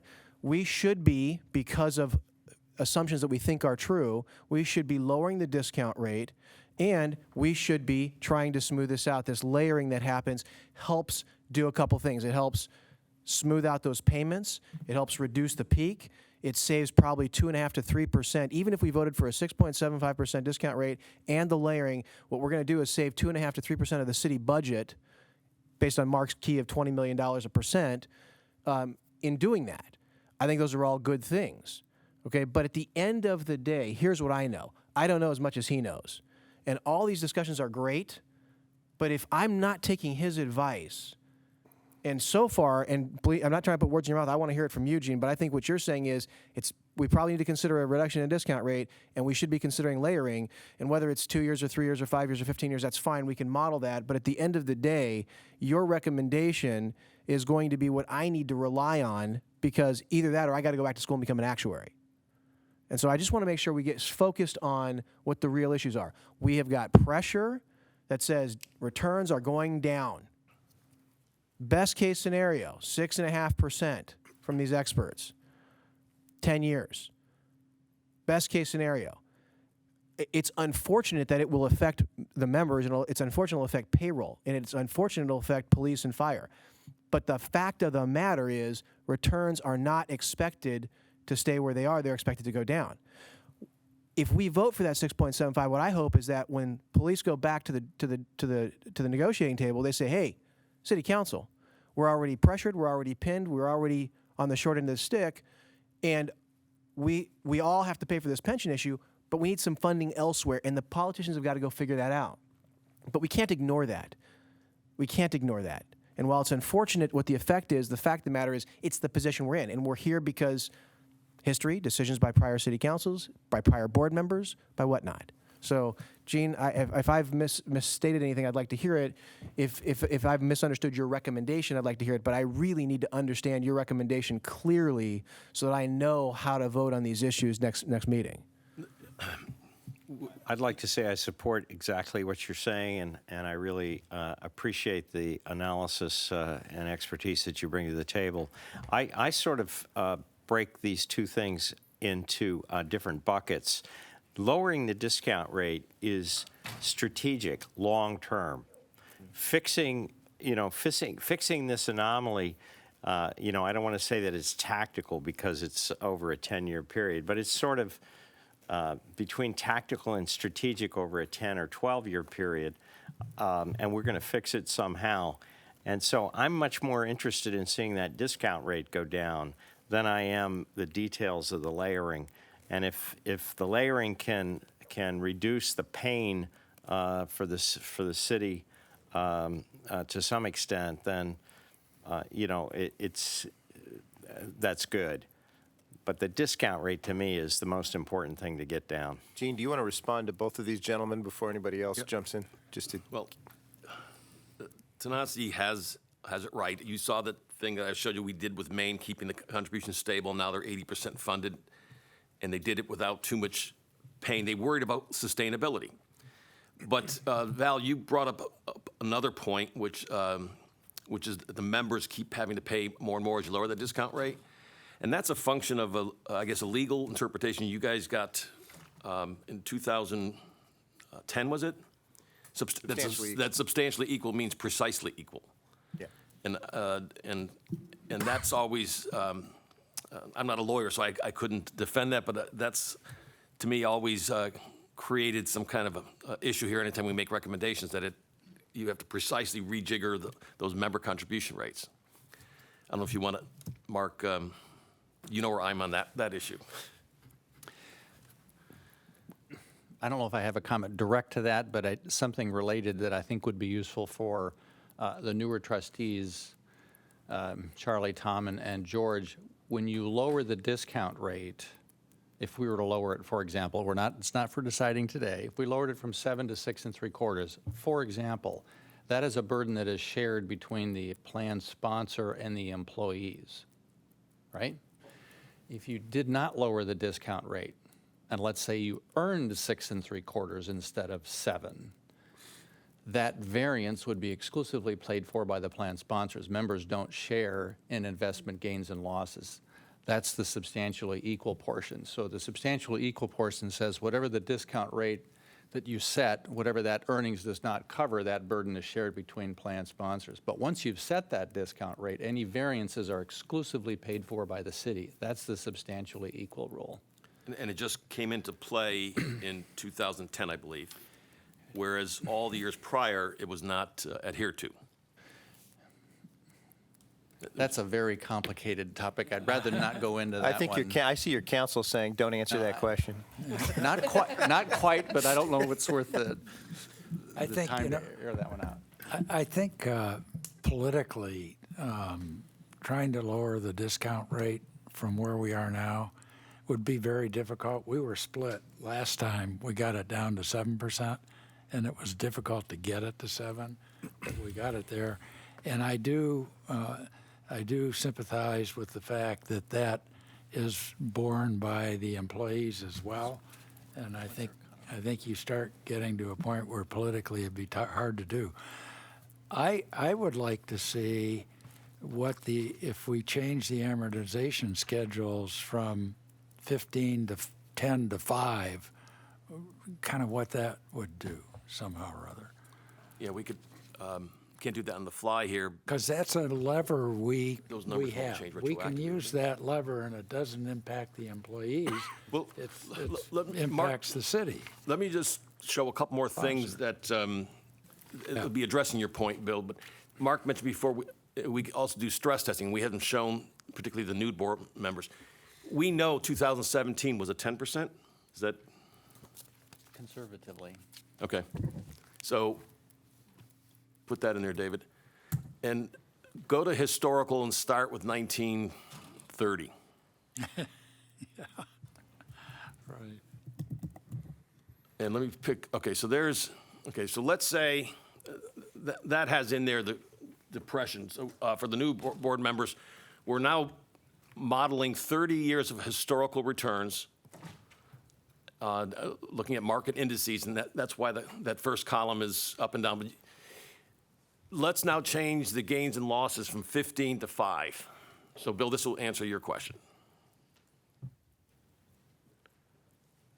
So what happened is you move it forward.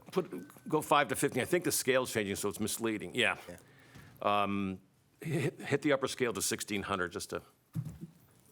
There'd be riots in the street. Yeah, you move it forward. Yeah, so the city takes a bigger hit. That's at 5? Okay, so this is What is 15. Now we'll do 5. So the horrible returns during the Depression would be all paid for within 5 years.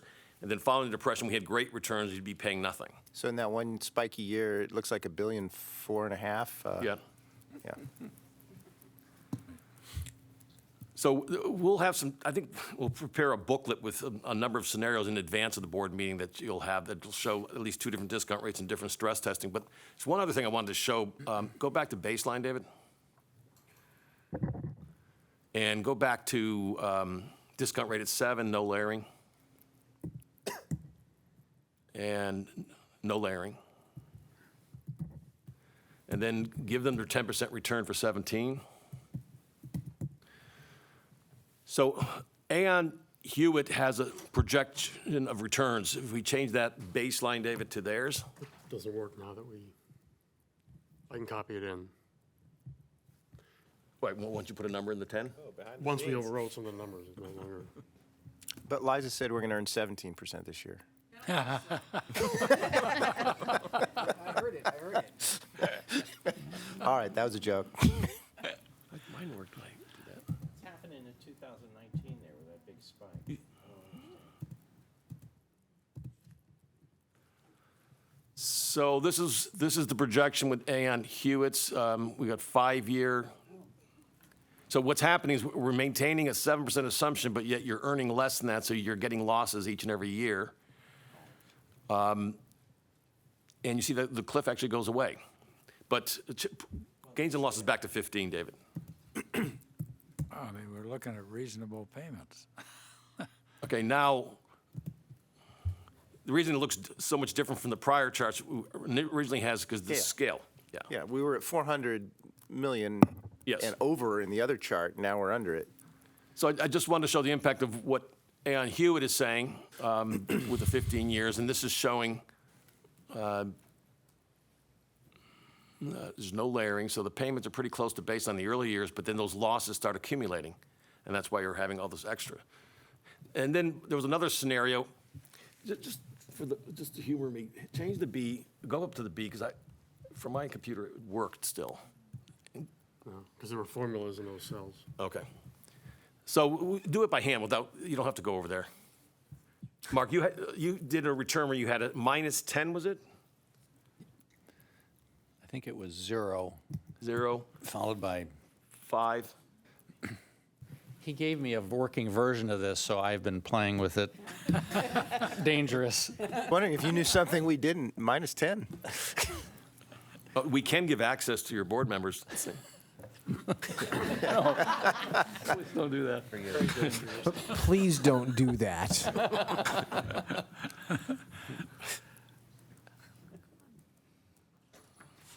I believe it was 0, 5, and then 10.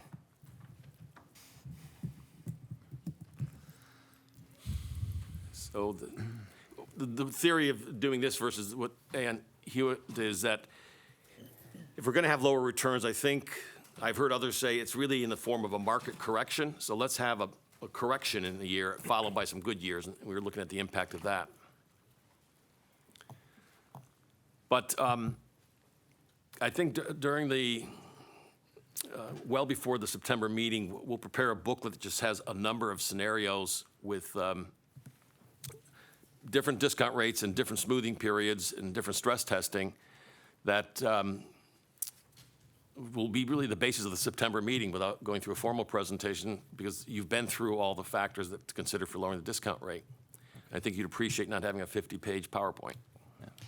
Gene, when you say stress testing, do you mean like the Aon blue skies and black skies scenarios that we're somewhat familiar with? Yes, Okay. yes. But we choose some different economic periods in history to do that. Okay. Val, you've had Jeff in the queue very patiently. I'm for sorry, a long I'm not in time. return to meeting. Jeff, please. I'm respecting you as my new president. I want to follow your rules. New rules, speak up. Thank you for your patience, Jeff. My observation, I just want to point out the driving force in lowering discount rate seems to be Aon Hewitt's 30-year projection at 6.5. In my experience, Aon Hewitt's always been very, very conservative with us when giving us these projections. They just put 10% for 2017, and I think they were projecting under 7 for 2017. So they constantly exceed their projections, and I think their policy benchmark is 8%, which is not changing anytime soon, if memory serves me correct. So that being said, I believe the 6.5% is a little bit conservative from Aon Hewitt, and come September, until I see that our investments are on the decline, I don't feel that I should be lowering the discount rate until I see that kind of change. It's I like the layering, and I appreciate that new aspect, and I would vote for that in September, but I just think that 6.5 is conservative from Aon Hewitt.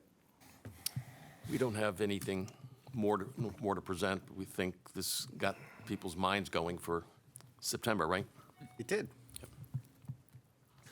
I guess I will say one thing in regard to what Jeff's saying, which is that I think it's always dangerous to look at very recent period returns and then suggest that that should influence our thinking about what's going to happen over a 30-year period in the future, because that's kind of what got the pension board into trouble in the first place, and gets lots of people into trouble because it's so tempting and human to do. So, but I also appreciate Jeff's point that Aon Hewitt may be on the conservative end of the spectrum, which is why we asked for all this additional data to show what other people thought, which it all seems to be coalescing around numbers in the 6s and 7s, depending on the time horizon. The problem I have with the data we've got is that we're looking at Aon Hewitt's 30-year, and then we're comparing it to other people's 10 and 20 years, not their 30 years. So I feel like we've got a little bit of gap in the information I'd like to see in order to evaluate what Jeff's talking about, which is where's everybody else on 30 years? If you look at that chart, if the survey, you said a third of the firms only responded and got 7.9, you would think the 30 years would be even somewhat higher than that. So, yeah. And again, But I've heard investment consultants say, look, it's hard enough to predict the next decade. Right. Who the hell knows what's going to happen after 10 years? Right. And we're not locking in for 5, 10 years. We're locking in for 1 year, and we're going to meet again and have this discussion next year, right? Well, but I think when we set our discount rate, it's not a 1-year look. I don't know if it's a 30-year look or if it's a 10-year look or a 15-year look, but when we set our discount rate, do we have a sort of a benchmark period that we're looking at? I think 30 plus, because those liabilities It's are very paying way long out. term. Right. Yeah, we said it with a 30-year time horizon always. Yeah. Right. Yeah. We don't like, what we're going to do in the next 10 years is usually not determinative of what we set the discount rate at. Right. I just want to, sorry, Carol? Oh, no, you go ahead. Oh, okay. I just wanted to just add some comments in favor of the stability argument and the layering, and I agree with most of what Tanasi said. Not all, but most of it. Looking at what happened in 2017, going from 260 to 324 was certainly a big jump and a shock to the system, going from 10 to 17% of the percentage of the general fund. And I think that it's, talking about being painful, just being on, as Mark said, seeing the impact of what that does, we wiped out the pension reserve fund at the city. So that no longer is in place for next year. So, there was a lot that went into play to try to cover that jump to 17%. And I do think that we need to consider the stability argument as well as the intergenerational issue moving forward, because this year was tough, but next year is going to be more painful of an impact. And again, just taking all that into account into the stability argument, I am interested in the intergenerational equity issues. I know that that's something that it's very hard to do, but I look at that cliff and, I look at how that's going to impact people in the future, and it just seems like stability can help that intergenerational issue. So I just wanted to add my comments to that. Goes up. I just wanted to get back to Jeffrey's point. I'm not sure what the policy benchmark number is, but wouldn't the policy benchmark, Liza, include alpha? It's really a target for our investment managers, is that right? The policy benchmark is that 6.64%, and that's Okay. based on index-only like numbers. Right. And so they do not come up with any estimates for any excess return that could be generated from our private markets investments. Right, but when we make capital market assumptions, we're not supposed to assume alpha, correct? For investment Well, policy. Or- When we make recommendations on the discount rate, and we're Right. looking at your expected earnings, Right. I would think that since you're not passively managed, that an actuary would tend to say, well, there is going to be some alpha. Yeah, I think alpha's in there because the 6.5 is their recommendation based on our portfolio distribution. Okay, is that right? Is that right? No, their capital markets assumptions do not include any excess return or any alpha. And if we Do they we ask create- them, do they expect to achieve any alpha, what would they say? Potentially, yes. It just depends. Is active management being favored? We have generated alpha in our portfolio. I would say it's not significant. If you look at the returns for the last year, we're outperforming the index by 1.6%. For the quarter was 0.4%. So there's been some excess return, but that's given based on recent returns, which have been very good. There's been other periods where we've either been flat with the benchmark or actually underneath the benchmark. I think it'd be risky to attribute very much in the way of increased returns to alpha for purposes of setting the discount rate, just personally. I completely agree. Unconventional. Okay, thanks. All right, Tanasi, did you want to speak again? Just a brief comment, which is I want to be really clear that we aren't setting a discount rate on an annual basis. I think we're reviewing it potentially on an annual basis, but what we're talking about is long-term trends. So we're setting a discount rate today based on what we expect is going to happen over the long-term trend. And what we know is over that, whether it's 10 years, 20 years, or 30 years, we are never going to hit the discount rate. It's going to be above it or below it. If we hit it, it's going to be a dumb accident. Okay, so I want to be really clear that it's a long-term projection, and that I think if we sit there and try and set a discount rate annually based on what we think is going to happen the next year, we're fooling ourselves. We certainly have no expertise to do that and no ability to do it, and we certainly aren't better than Aon Hewitt or anybody else out there who does this for a living. So I think that's one thing I want to be just really clear on what the difference is. And the other side of intergenerational issue, I just want to comment on this. Intergenerational, that argument works great at the beginning of setting up the plan. If you say and day one of the plan, you say, you know what, we want this to be generationally equitable. So let's set up a plan to do that. That would be pay as you go. That's wonderful. Okay, but the problem becomes there's a whole bunch of reasons why we got to where we are today, and it has not been generationally equitable. And there's nothing we're going to do that's going to make it 100% generationally equitable, because we cannot go back to the people who've died and make them pay more or refund them, or the people who have retired or haven't retired. It's all of these things are, in its simplest term, which is wrong, is trying to keep an average. An average is the wrong technical term because we're talking about something much more complicated. We're talking about actuarial, but for the simple people who only got through third grade math like me, averages. We're trying to hit averages. We're trying to spread it out equally and on average across these generations, but you're not going to get to a generational equity. We can't. I understand that, and that's just one of those in the bubbles that you Yep. had. It's a piece of it. I think that needs to be considered, but it's not a major Yep. factor. And I just that's You my both point. just emphasized what I tried to Yeah. do in the PowerPoint. You It's can't achieve it. consistency and stability. But one of the things I'm worried about is that Horizon survey 20-year number. It shows a 5.6% real rate of return over 20 years. So I'm going to say right now, if I were doing some sort of statistical analysis, I'd probably throw that out because I don't think 5.6% real rates of return are very commonly expected among investment professionals. Maybe I'm wrong. No, from what I've seen, you're right. And as David mentioned, it's only a third of those firms. Yeah, who knows how whether they self-selected based on their optimism. I mean, who knows? But anyway, I'm very worried about that number and as compared to the other ones. Jeff. Well, let's come on. Oh, you're out. Okay. Yeah. Anybody else? All right. Well, I just had one other thing. Between the 10 and the 20 year on the Horizon survey, there's absolutely no compounding of returns. These are annualized returns, correct? It's 6.79% annualized. It's not a compounded over 10 years. It's an They're annualized. geometric, compounded. It's not a 10-year return, it's an annual Correct. return. Yeah. Okay. Great. So we'll prepare booklets for you for the next meeting. Thank you very much. Thank you. Well done.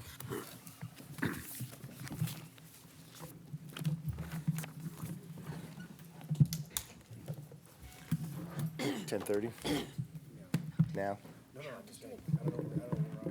All right, so we're going to cover the Brown Act training with Johnny Tran as the next no action item under new business, and then we'll take a short break before we get to the rest of the agenda.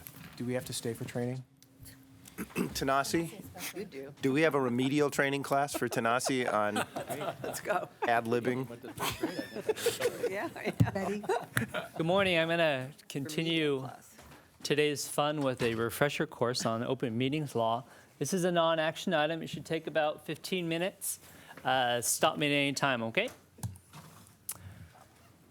We're going to talk about what the Brown Act is, what is a meeting under the Brown Act, agenda, notice, and public participation requirements, why closed session is allowed, and what happens if we fail to follow the Brown Act. So the Brown Act is a California state law that governs legislative bodies. SDCERS is such a legislative body, and therefore we're subject to the Brown Act. Brown Act's consistent and reflects the wills of the people. Under the California Constitution, it says in part, the people have a right of access to information concerning the conduct of the people's business, and therefore meetings of public bodies and writings of public officials and agencies shall be open to public scrutiny. So what does this mean?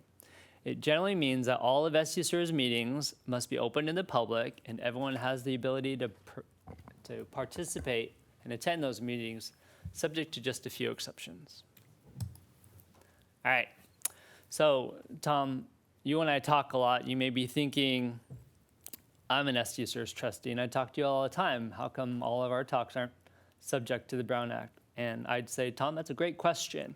The reason is because all of our talks aren't meetings under the Brown Act. So what's a meeting? There's generally three elements to what a meeting is under the Brown Act. It's a communication to develop a collective concurrence. It's a quorum. And it's also on the topic germane to what SDCERS does. So any of those three elements, if you don't have it, it's not a meeting under the Brown Act. So Tom, if you and I are talking about why I don't build my fence or do anything around my house, that has nothing to do with what SDCERS does. So it's not subject to these meeting laws. So Johnny, just as an example, if Bill Hayner wants to raise the discount rate to 8.5%, and Tanasi Priovalos wants to lower it to 5%. 4.5. All right, 4.5. And before September, they each want to, get together with various members of the board in groups of one or two and have lunch and state their case for why the discount rate should go way up or way down. Can they do that without violating the Brown Act? It depends on how many people Bill or Tanasi speak with. If the meetings end What up if they being try and hit everybody on the board, but one at a time? then that would be a serial meeting or a series of meetings such that that would be a violation of the Brown Act. What if they want to hit 3 key members and they leave the rest alone? That is fine. So it's a gray area. It's not gray at all. It's 7, less than 7. Oh, less than 7. Yes. So a quorum by statute for the board is 7. So Bill and Tanasi, So you pick could your speak 7. with 6. What you need to be wary of, though, is if Val contacted 2 other people, and those are the only 2 people he contacted, but those 2 people ended up contacting someone else, you can't be doing that, because then you're into a serial meeting too, right? It's a daisy chain serial meeting. Yeah. I'm willing to talk to anybody who's going to buy me lunch. So if those people, if it's just whoever those are. And George and Val, I don't mean to point out that hard, fast rule as any way to try to work around this. These are, you are public officials. I want your business to be done publicly. But one-on-one meetings are fine. Val, if you speak with Mark about his ideas, that meeting is not subject to open meetings laws, and I want you to feel free to contact Mark. Okay? Well, so are communications among board members and communications with key members of staff treated the same way for the Brown Act? No, because you could meet with as much staff as you wanted to. You'd never have a quorum of the board. Communications, any way of communicating through any mode, as long as the intent of that is to develop a collective concurrent. So speaking, telephone, text messages, email. Oftentimes I'll send you emails and I'll write at the bottom of it, please do not respond to this for purposes of respecting the Brown Act, because I don't want a concurrence or quorum of the board to meet via email. That's why when we had a retreat in February, that was an open meeting and open to the public attending and participating. So what's not a meeting? To your point, Val, your example, it's not individual contacts, but watch out for serial meetings, meetings that add up to a quorum of the committee or quorum of the board. If there is a quorum, you can meet as long as you don't talk about SDCERS' business. So if we all wanted to waste our time and go up to LA and watch a Chargers game, we could do that as long as we didn't talk shop. I'd rather meet at Soccer City. The Brown Act has agenda notice requirements as well. For a regular meeting, we have to notify the public 72 hours in advance of that meeting. We have to provide a written agenda which gives a brief description of each item and generally describes what we're talking about. If it's not on the agenda, we're not allowed to talk about it. Staff reports and materials that we provide to you that are otherwise not exempt under Public Records Act requests must be made available to the public. So one of you may be thinking, we only meet every other month. What if we have something pending, something really important that we need to get done in between then? How do I deviate from this, or what does the Brown Act allow? Well, good question. There are special meetings that can happen with shorter notice. There's even a provision for emergency meetings should that occur, and we can get that shorter notice requirement and allow you to meet. And we've had a few in the last 3-4 years. We have. Public participation. So wherever we hold our meetings within the jurisdiction of the City of San Diego has to be compliant with the Americans with Disabilities Act. We have to allow public comment on all agenda items. That includes criticism. We can't screen who wants to talk just to give us praise. For non-agenda public comment, the board may respond briefly to questions or ask questions or maybe set it for the next agenda, but no further formal intense discussion may occur and no action may occur as a result of a non-agenda public comment. Your votes are public. There's no secret voting here. And the public can record these meetings if they want to, as long as it doesn't cause a problem. So if media wanted to come in and record you in the back, they could do that. Closed session. Not everything we do is open to public participation. So the Brown Act allows for us to meet in closed session for specific reasons, and those being personnel issues, but not compensation. So heaven forbid you wanted to criticize your general counsel. You could do that and save him some face by doing that in closed session. But if you wanted to give him a raise, that would be in public session. I'll take any comments. No. Litigation as well. How did that get on our agenda for today? Real property negotiations, as well as public security. At the Wednesday's audit committee, we discussed the IT risk assessment done by an outside consultant. That was done in closed session because we want the trustees to be able to have a frank discussion about what are our weaknesses in our security, and so the Brown Act provides for that exception.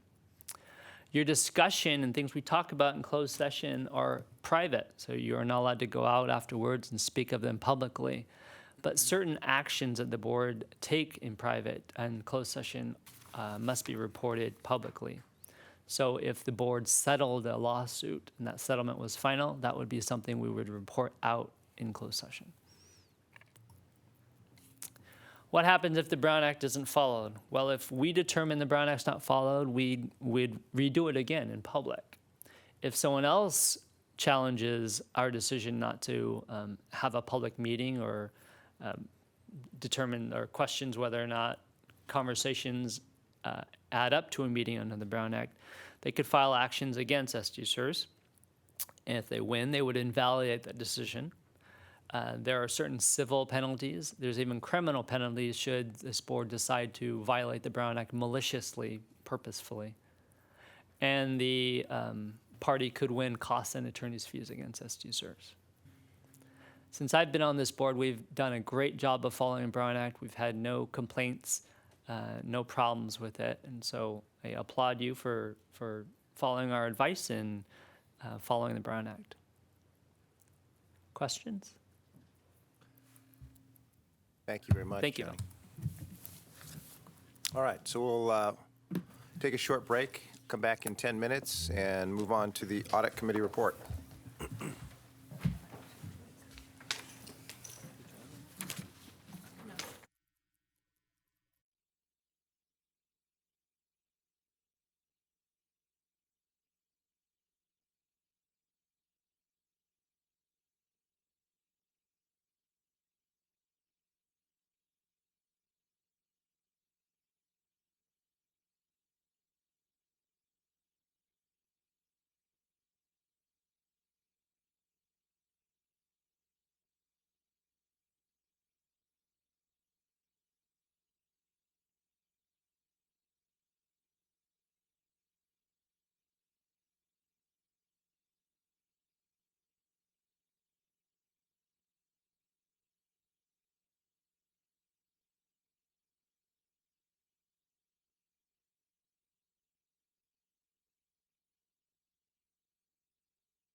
not risky.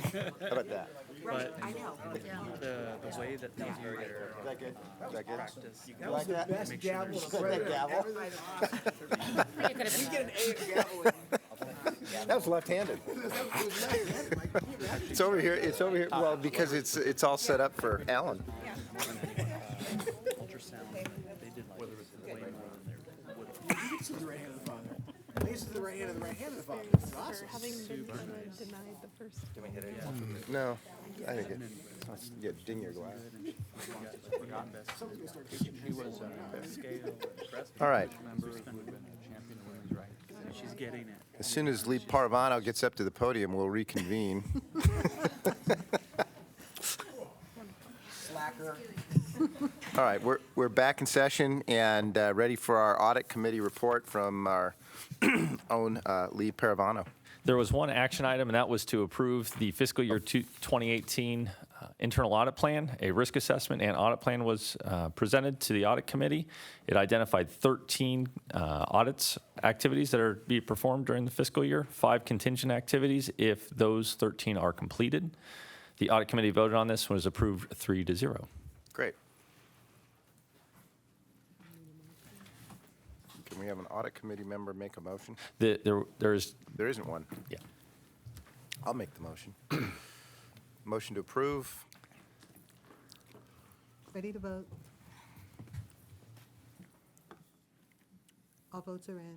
Great. That unanimously passes. The first non-action item is the MGO, Linda Hurley, presented the fiscal year 2017 audit plan. That is your external financial auditor that looks at our CAFR. They discuss various things, including their focuses this year, which will be investment valuation, actuarial analysis, and benefit payments, including certain disclosures. Second item was the plan sponsor contribution reporting audit.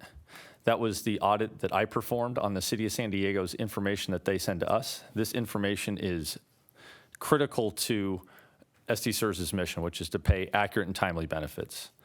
So this is just a fancy way of saying I looked at the information the city sends to us. Lots of good things happened in that audit. There's a number of fantastic things that I noted. There's 2 items that came out as findings, one of them being unknown service records. What happens is that IRIS, our new computer system, spits out an unknown record when it doesn't know how to calculate something, when it identifies this piece of information needing more investigation by staff. So currently we have 10,000 of those, which staff is actively looking at. So we're looking at ways to improve that process. The second item was an age rate verification. Right now, the plan, there's a board rule that requires a member to submit proof of age to SDCERS. That is duplicating work that's already performed at the plan sponsor level. So there's a recommendation to look at that process. The third item was an internal audit annual report. This report just looks at a lot of metrics and some certain disclosures. The one thing I do want to point out is there's no disclosable transactions in that report, so a very clean report.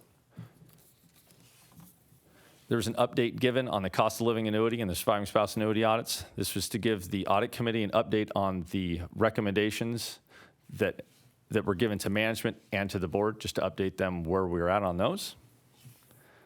There was 3 status reports given. I'm only going to cover the one that I gave. Lee, before we Yeah. get to status reports, can I just ask a question about Sure. the unknown service records? Sure. I'm way behind on you, but I'm wondering if the unknown service records present any risk to the system that, for example, a kind of a financial risk, any overpayment, underpayment, missing persons type problem. Good question. The only thing that happens there is that IRIS, our new system, automatically flags these as being unknown. So what it does, this is a great improvement from what we had before.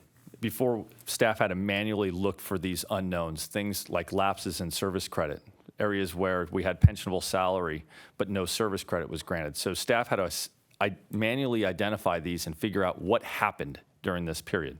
IRIS automatically tags them, and staff has to investigate every unknown prior to a purchase of service contract or retirement. So to answer your question, Val, in a long-winded way, staff has to investigate all those to make sure that there is no financial impact to the system, and they do that. And is it being done systematically, or is it done only at specific points in time? Good question. It's done anytime somebody requests a PSC or retires, that member's account is looked at. However, there could be an instance where staff identifies a certain thing that where unknown service records are popping up for a certain class of individuals, and that's done systematically. One big thing that I did report on was that the 10,000 unknown service records number that I gave was from March 2017. Staff has been working on that, Marcel's division, and they got down to 9,100 in 3 months. Great progress on that, but we got to stop them from coming in. So we're actively working with the city to stop those coming in. Okay, thank you. The status report that I gave largely discussed that most of the audit plan was completed. There was one that's still ongoing, and that's the purchase service contract processing. Dave Bond also gave an information technologies update. I'll let that be presented with B&G.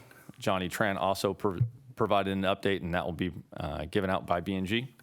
There was 2 closed session items. Johnny alluded to the first one, which is a security consultant risk assessment. The audit committee discussed this in closed session. The materials that were provided to the audit committee will be provided to the board along with management's response to all those. If the board would like to discuss those in closed session in September, we can put that on the agenda. I will be sending those out in the next month. And the last item is the public employees performance evaluation. That was my evaluation that the audit committee had of me. You all will be receiving the report out of that by September. Those are all the items I have. Any other questions? Thank you very much, Lee.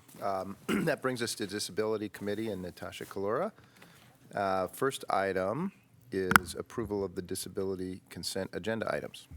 Okay, so the meeting yesterday was fairly short. Items 1 through 5 passed unanimously, with items 1, 2, 4, and 5 receiving approval of industrial disability applications for Daniel Apodaca, Sandra Berlini, Aurelio Puente, and William Stutz. Item number 3 recommended denial of industrial disability for Jana Carter. There were no issues regarding any of these. If there are no questions, I will make the motion to move items 1 through 5.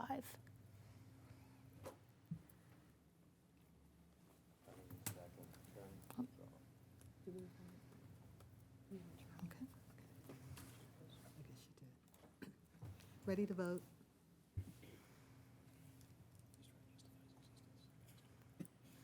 All votes are in. And that passes 11-0.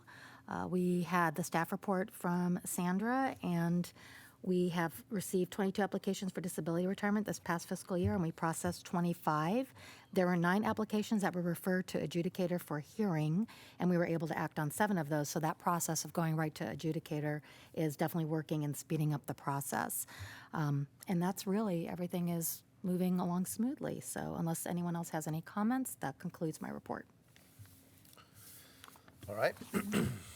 There are no questions or comments after that, so we'll go on to the Business and Governance Committee that I chair, and move approval of the consent agenda items. We have to pull. Which ones, Johnny, are we pulling? 2 and 3. All right, so we'll pull 2 and 3 and move approval of the other 3.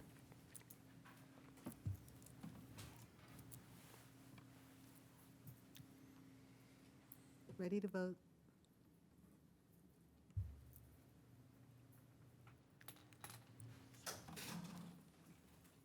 All votes are in. Great. That motion passes unanimously.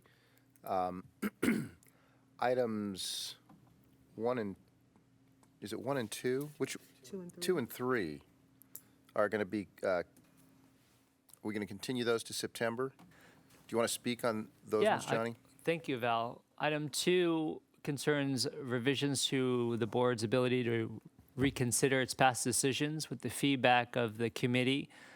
Staff is going to bring that back in September. For item 3, that concerns staff's recommendation to revise the meeting policy to fit procedurally the custom and practice of the board. The B&G committee improved upon staff's recommendations, and we came up with new language, which I'd like to show with you today, Val, if I could, and then we can vote on that item. Yep.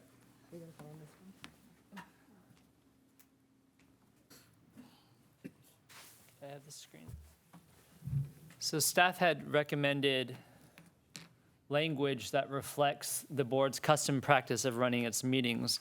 The B&G committee assisted me with really recognizing that this policy should be a guidance tool and not restrict the president or the committee chairs from following the formal Robert's Rules of Order. So this document on your screen is not in your material, and so I want to walk through it quickly with you. The purpose is now to set forth the policies and guidelines relating to scheduling of the Board of Administration committee meetings and to provide procedural guidance to the board president and committee chairpersons in exercising their discretion in running the meetings. Paragraph 5 has been moved from paragraph 11, so that has not changed at all. And paragraph 6 has been revised to read, to facilitate the smooth functioning of the board and provide a guideline for addressing procedural issues or questions that may arise on occasions. All meetings of the board and/or its committees will be conducted in accordance with open meeting law, known as the Brown Act. The guidelines as established in this policy and the discretion of the president and chair based upon the practice and principles established by Robert's Rules of Order. Again, there's the moving just of the definition of president and chair. And moving on the location paragraph that is now at 3 and meeting procedure, which is at 4. With that, I'll take any questions. There was no vote at the committee, so we'll need a first and second, Val.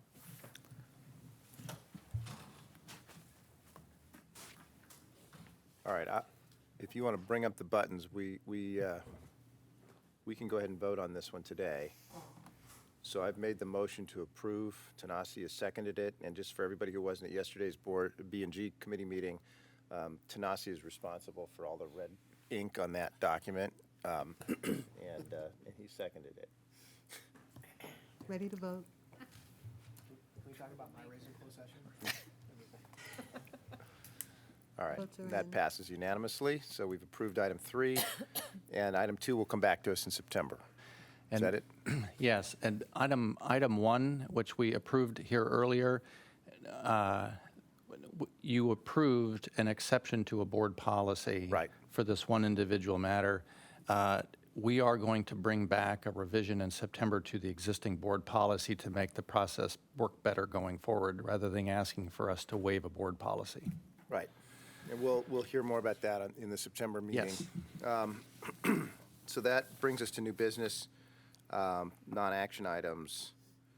The first one was the annual report on overpayments from Marcel Rossman. Marcel presented the annual report on overpayments, which lists all resolved overpayments of benefits and underpayments of contributions from fiscal year 2017. Next item was the review of the fraud and criminal acts policy. Johnny Tran presented that. The committee performed its annual review of the policy and is not recommending any changes. Then we get to the old business section of our agenda. There was a report on overpayments to members exceeding $10,000 from Marcel Rossman. There was one new member identified as having an underpayment of contributions greater than $10,000 related to an impermissible overlap of reciprocity. The member may be able to address this overlap with the reciprocal agency, which would resolve that issue for that member. We had Mark present on the 2016 entity-wide risk assessment follow-up. Mark reported on fiscal year 2017 control enhancements completed in 6 business process areas. Areas targeted were determined based on the July 2016 entity-wide risk assessment completed by staff every 3 years. Then we talked about, we got our status reports. Johnny Tran gave the legal and compliance report highlighting a new lawsuit against SDCERS, which will be discussed in closed session, and introduced Catherine Reinholtz, our new legal secretary, and the 5th member of our legal department. Do we want to introduce Catherine to the whole board here today? There she is. Welcome aboard, Catherine. Then we had a report from IT, David Bond. He reported that IT completed its annual user access rights review. IT annually reviews system access rights with business unit managers. Access rights are scrutinized to ensure staff's access rights are set appropriately and narrowly limited to the scope of their job duties. Cynthia Queen presented on member services, as she always does. It was a wonderful report with a lot of her staff here at the B&G meeting. Cynthia reported on efforts to improve customer service and make the retirement process more efficient and convenient. The call center continues to beat the average wait time goal, with June performance metrics showing the team answered member calls 80% faster than during last year's health open enrollment, and members can now begin the retirement application process online using smart forms on the member portal, cutting down on paperwork for those who wish to do so. Next report was from Marcel Rossman, Benefits Administration. Marcel reported that improvements to the health module in IRIS were successfully implemented in June. The team working on the verification and updating of member demographic information has completed the initial review of all members identified, and there are just a few matters left to resolve. And up to this point, I would say that all of the reports indicated that the system is functioning beautifully. The members of staff are doing a terrific job, and it was all in all a very positive meeting about how systems have been implemented and errors are reduced, and people are able to, staff members are able to spend their time doing more important things than just chasing around after commas and periods, and so it was all very positive. And then Ted LaSalvia came up. I was waiting. Ted reported that finance is current with financial reporting through May 31, 2017, and was informed by the Government Finance Officers Association that SDCERS received the Certificate of Achievement for Excellence in Financial Reporting for the fiscal year 2016 CAFR. Again, congratulations.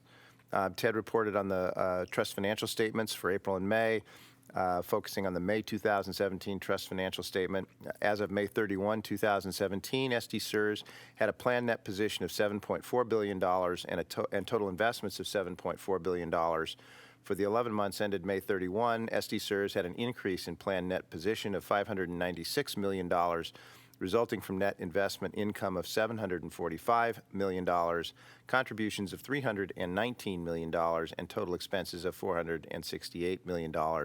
So to be honest, Ted's report was also very positive. All right, that was the Business and Governance Committee meeting yesterday. And I think that takes us to investments, unless anyone has any questions or concerns. All right. So moving on, let's have Bill Hayner give the Investment Committee report. Okay, so the Investment Committee meeting met yesterday. We had 6 action items, of which we unanimously approved all 6 to bring to the board today. So we'll take them one at a time. The first one is staff and consultants' recommendation to terminate the GMO International Small Cap Equity Mandate, and Anders will give us a briefing on that. Good morning, everyone. GMO currently manages about $67 million for SDCERS in international small cap assets. And in late May, or I think early May actually, we were informed by GMO that they were making a business decision to move the international small cap strategy to another team within GMO. This represents a major shift in the investment process for the international small cap strategy, and also makes both staff and the consultant question the future commitment of resources to the strategy by GMO. So with those 2 items in mind, both staff and the consultant made the decision that the best decision for SDCERS is to terminate GMO at this time and find a replacement manager. So with that said, we're here to take a look at terminating GMO. If any questions? Any questions? Why aren't we giving the new team a chance? Yes. Well, so the team that it's moving to is the global equity team that actually manages about 60% of the global equity mandate that we have with GMO. So moving the international small cap to the global equity team that they're doing basically doubles down on our exposure to that team, which doesn't really make any sense. And there's also, weren't they underperforming? They've been on the manager monitoring report for the last 2 years as well. And as most of you know, but it might be beneficial, last year in January, we reduced the international small cap strategy by half and gave that to Copper Rock. So. Okay, so I'll move to approve staff and the consultant's recommendation to terminate the GMO International Small Cap Equity Mandate. Ready to vote?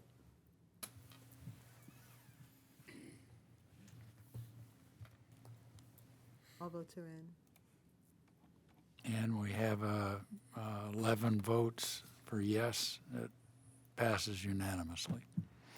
And now we'll move on to the second item, staff and consultants' recommendation to retain AQR Capital Management LLC for an international small cap equity mandate. So this is the replacement manager to replace GMO. So all the 67 million of assets would move to AQR should you decide to approve AQR. It's a little bit about the process. The process started to find a replacement manager with both staff and consultant bringing forth our best ideas of who we wanted to include in the search. After doing that, we narrowed the search down to 2 managers that both staff and the consultant went to do on-site due diligence visits with in June. After further discussions after the on-site visits, we decided that AQR possessed the best qualities that we were looking for, like well-established and time-tested process, good resources, and a knowledgeable team. So a little bit about AQR. They managed about 187 billion and is headquartered in Greenwich, Connecticut. They use quantitative tools to process the fundamental inputs to AQR's systematic investment process. And the benefits of using a quantitative measure process is that you can screen a large amount of stocks, and you can take most of the behavioral biases that stock analysts would bring to the table out of the stock selection process. Stocks are evaluated and ranked based on a number of different inputs, and then they're compared to their peer groups within industries, but also across industries. And we feel that AQR's more core-like characteristics would serve as a good complement to Copper Rock's more growth-biased approach. And looking at active risks within the non-US equity asset class, any change there is negligible. So with that, I'd be more than happy to answer any questions. Okay, if there are no questions, I'll move to approve staff and consultants' recommendation to retain AQR Capital Management LLC for an international small cap equity mandate. Ready to vote? All votes are in. And that passes unanimously with 11 members. Okay, now we'll move on to Aon Hewitt's Real Estate Strategic Plan and Annual Investment Plan.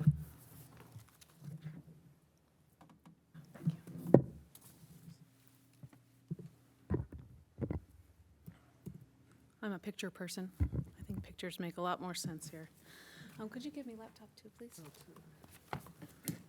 You recall that the Real Estate Strategic Plan acts as the policy document for the real estate program.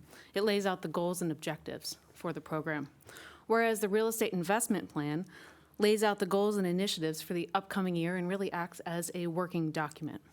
Before I get into the specific recommendations that we have laid out here, I thought it might be good to start at a high level, kind of give you an overview of where we are and how we got to where we're trying to go to. So currently, the real estate target is set at 11%. On a funded basis, the portfolio is at 9.5%. If you fast forward that to what we know today, the portfolio is closer to 11% on a funded basis. Now looking at the composition of the portfolio, it is set 70% to core, 30% to non-core. Historically, most of that exposure to core has been through the use of an individually managed account, or what we call an IMA. And within that IMA, it's like a separate account, it had 19 individual smaller properties. And the smaller properties are just due to the size of what SDCERS can invest in. Over the course of the past year, staff and the consultant have worked with Deutsche Asset Management to wind down that account and transition those funds to core open-ended commingled funds. And that was primarily to offset that risk of having those smaller properties, the small property bias. So with core open-ended funds, SDCERS will be getting access to bigger properties. They're more stable in nature. Because these funds are so large, they can actually access those larger properties. We'll be getting additional diversification, and that's purely due to the size of those funds as well. They have lots of properties, hundreds of properties within those funds. There's additional liquidity because the funds are open-ended in nature. And finally, they're more index-like returns. These funds comprise the Odyssey Index, which is our benchmark. So over the next year, SDCERS is expecting that we will receive approximately $150 million from dispositions from the IMA. We are recommending the use of evaluating to the index to invest in the top 5 funds in the Odyssey that make up the Odyssey Index. SDCERS already has exposure to 4 of those funds: JP Morgan Strategic Property Fund, UBS Trumbull Property Fund, Morgan Stanley Prime, and Prudential PRESA. The recommendation in front of you, and I'm kind of working backwards here, is the bottom part.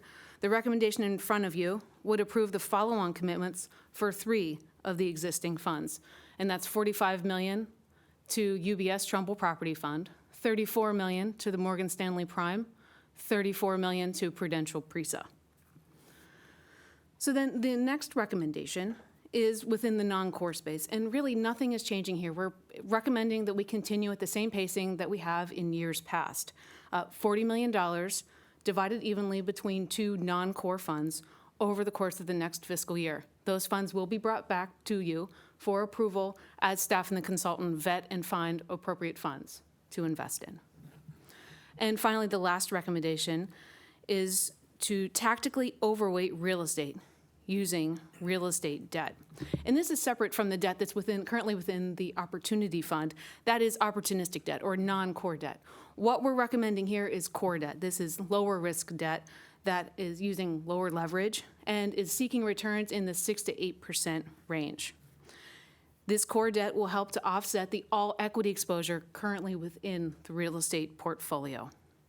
And although we will be overweighting the portfolio, and it will exceed the target of 11%, it will still remain within that tactical range of 8 to 16% as outlined within the IPS. So we still will remain within our policy guidelines. And this overweighting would be done by committing $100 million to 2 core open-end real estate debt funds. And while I haven't specifically gone through all of the changes in the real estate strategic plan, the changes there are consistent with the recommendations as I've laid them out here. And with that, I'd be happy to answer any questions that you have. I'm sorry, I forgot to say that the committee did approve this 5-0. Any question? Okay, I'll move to approve Aon Hewitt's Real Estate Strategic Plan and Annual Investment Plan. Ready to vote?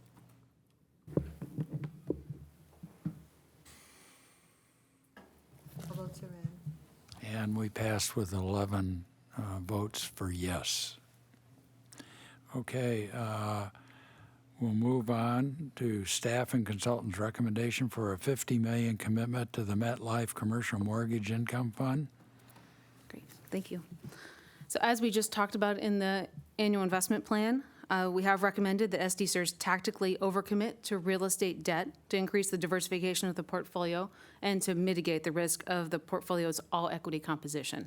This is the first of those 2 debt funds for the tactical overweight. The MetLife Commercial Mortgage Income Fund is an open-end diversified core real estate debt fund that focuses on originating and actively managing debt investments secured by institutional property located in primary markets across the U.S.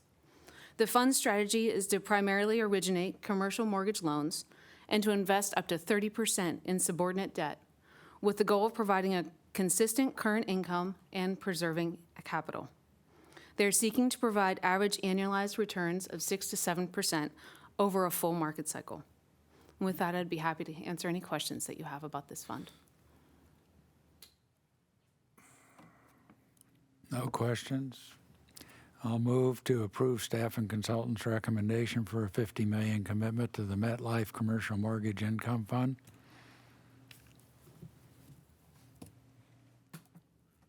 Ready to vote?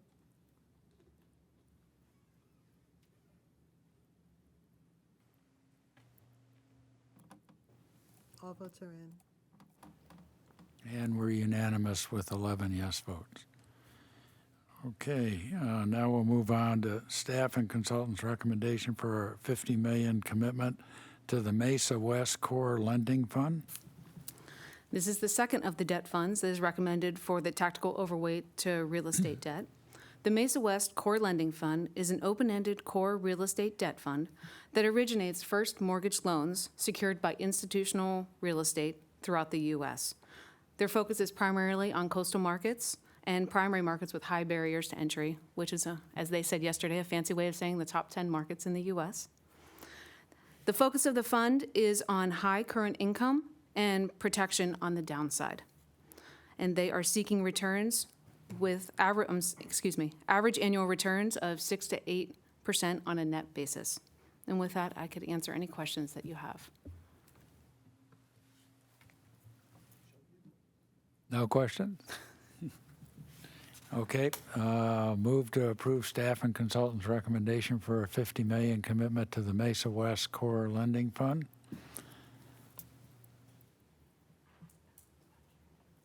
Ready to vote? All votes are in. And that passed unanimously with 11 yes votes. And now we move to the last of the action items. Staff and consultants' recommendation for an initial $47 million to the Reef America REIT 2 Fund.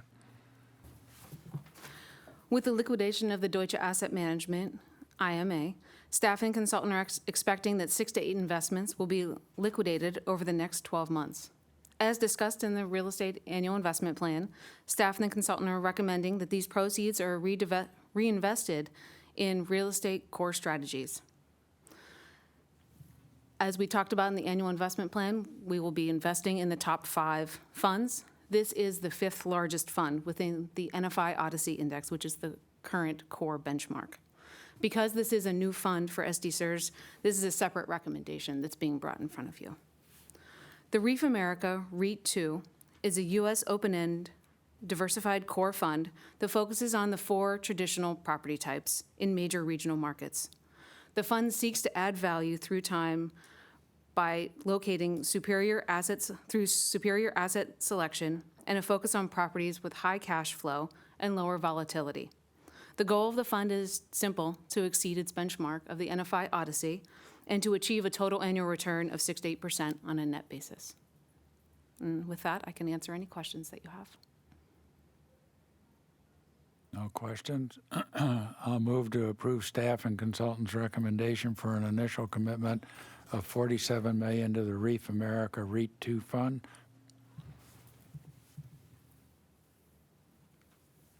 Ready to vote?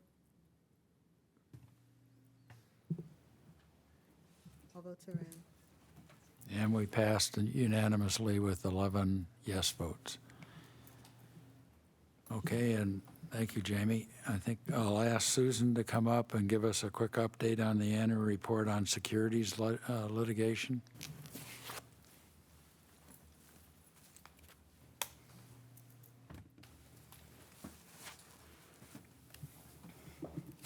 Good morning.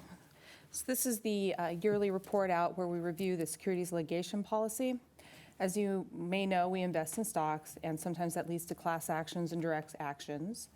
We work with outside securities counsel to monitor our losses and take action if necessary. There's a number of cases we get settlements from in passive class actions. In the past year, we received overall about $930,000 based on our securities actions. We reviewed the policy, and we don't recommend any changes at this time. if there's any action that goes beyond our loss threshold, which is 500,000 for foreign actions, 2 million for domestic actions, we would bring it to your attention. I'd be happy to answer any questions. No questions? All right, thank you. Thank you. Susan, I had a quick question. Do we do anything to track, sometimes we opt into these lawsuits, sometimes we choose not to. Do we do anything to track the results in cases where the board or the staff opted not to participate? Well, if we opted not to participate in an action as a direct action, we do not. Okay. I just seen, it's, a lot of times we get solicited all the time to participate. What percentage of the time would you estimate that, or maybe Johnny can help with this, what percentage of the time do we opt to participate versus not? It's very small. If you're speaking of a domestic action, and when you say opt-in, you're talking about doing something more than being a passive class member? Doing something other than being a passive class member. Very small. We haven't done anything in the domestic arena other than being a passive class member. Okay. And that's often a result of because of our losses. We are not the biggest fish, and so we will not be chosen as a lead counsel in many cases. We're in constant contact with CalSTRS and other larger systems where they take lead. Participate in the because lead. they're And then do we have that. We just sit on. Okay, but when when we're just a passive class member, we would opt in 99% of the cases, I presume. Yes. Okay. Foreign cases a little different. Maybe it was last year or the year before where we had some lawyers come and make a presentation and encourage us to participate. And I don't even remember what the decision was, whether it was yes or no. But that doesn't happen very frequently. It does not. And I'd like to just add to that, with the majority of the cases with the passive class members, we're already included in the class certification. So also just to add to that, and I touched on this briefly yesterday, but there was a recent U.S. Supreme Court case that we're also tracking, which would limit our time frame to file under a statute of repose. But we've talked to our outside securities counsel, and they're aware of that. They've been monitoring it, and they don't think it'll change how we look at these cases. Thank you. Thank you, Susan. Thank you. Okay, and now we'll move on to status reports. So the first status report is StepStone's Private Equity Infrastructure Performance Report for the quarter ended December 31st, 2016.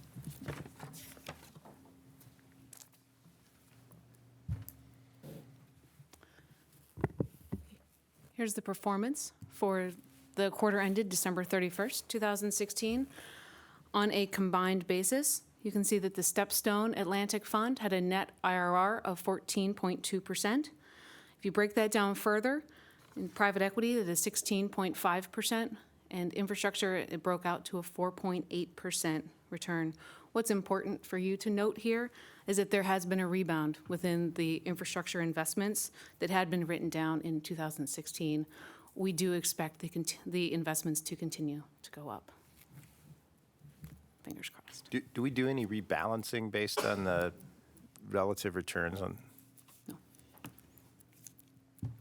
And with that, I can answer any questions that you have about StepStone. No questions? Okay, we'll move on to GCM Grosvenor's Private Equity and Infrastructure Performance Report for quarter ended December 31st, 2016.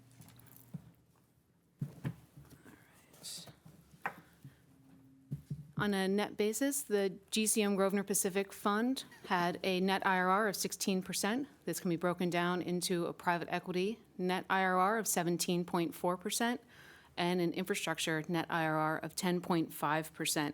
The IRRs did remain steady from the previous quarter. With that, I could answer any questions that you have. No questions? Okay, we'll move on to Aon Hewitt's Real Estate Performance Report for the quarter ended December 31st, 2016.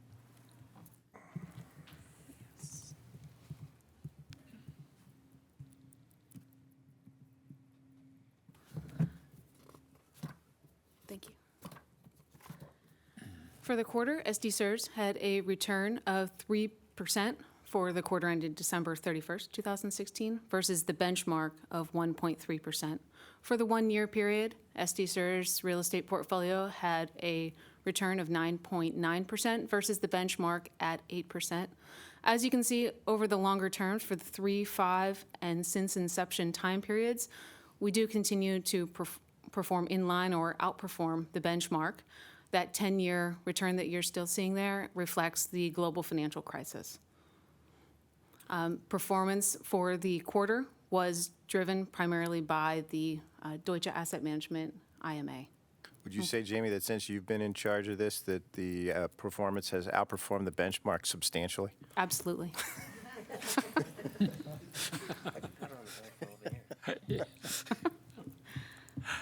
And if there are any questions, I'd be happy to answer them. No questions? All right. And we'll move on to Aon Hewitt's Total Fund Performance Report for the quarter ended March 31st, 2017.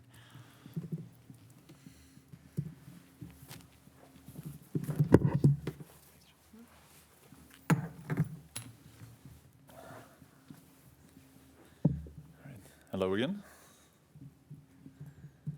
So, talking a little bit about total fund performance for the first quarter calendar year 2017. So you can see here, the fund grew by a net of 199 million, and of that, 324 came from investment gain, and 125 was net withdrawals during the time period.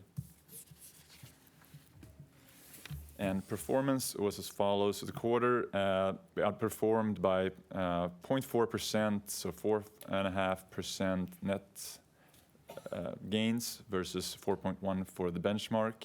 And during all time periods except for the 10-year time period, we're outperforming the benchmark.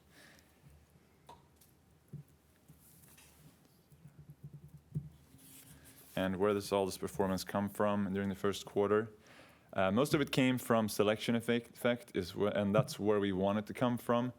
As a refresher, allocation effect is basically how over and underweight we are compared to the benchmark, and selection effect is active management within each manager in the fund. And with that, I'd be more than happy to answer any questions if there are any.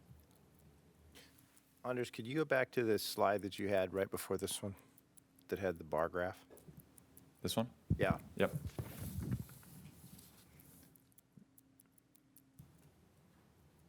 All right, thank you. I just wanted to see the net, total fund net compared to total fund gross. That difference is what we pay investment management.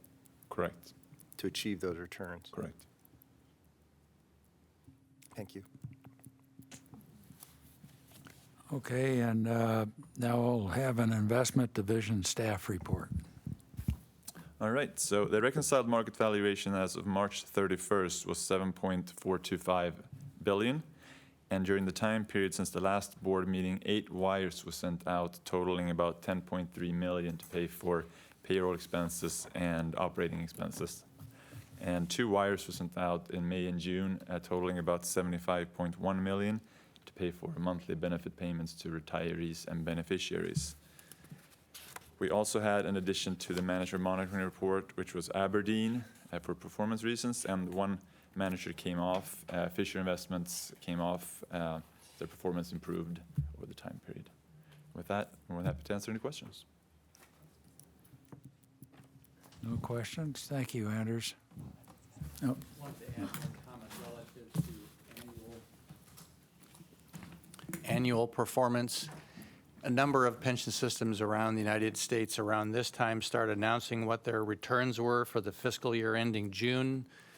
We have, as you know, approximately 25% of our portfolio is tied into private market instruments, and those results are not available to us yet.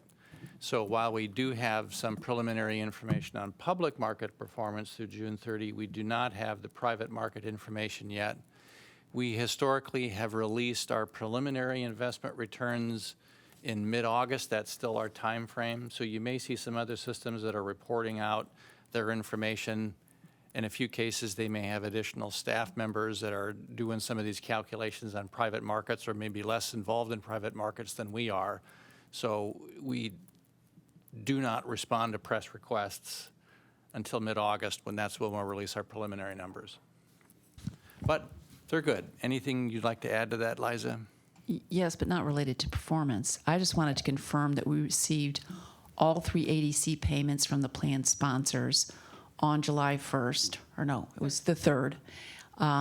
We got all those payments, and our current market value, of course unaudited, is $7.8 billion. Wow. Thank you, Liza. Okay, so we're done. Great. Thank you, Bill. That brings us to training, and Johnny Tran.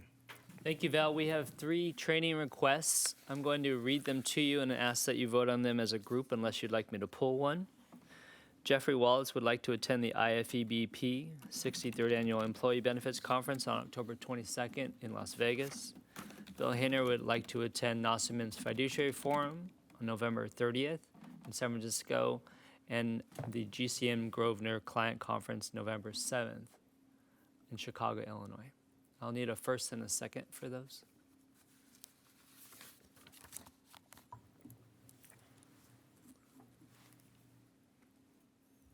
Ready to vote?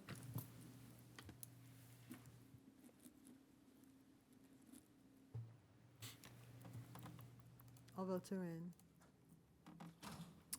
Thank you, Val. All right, thank you, Johnny. That brings us to questions and comments. Anyone have anything to add today? Great. Non-docket items, we have none. So we will adjourn into closed session.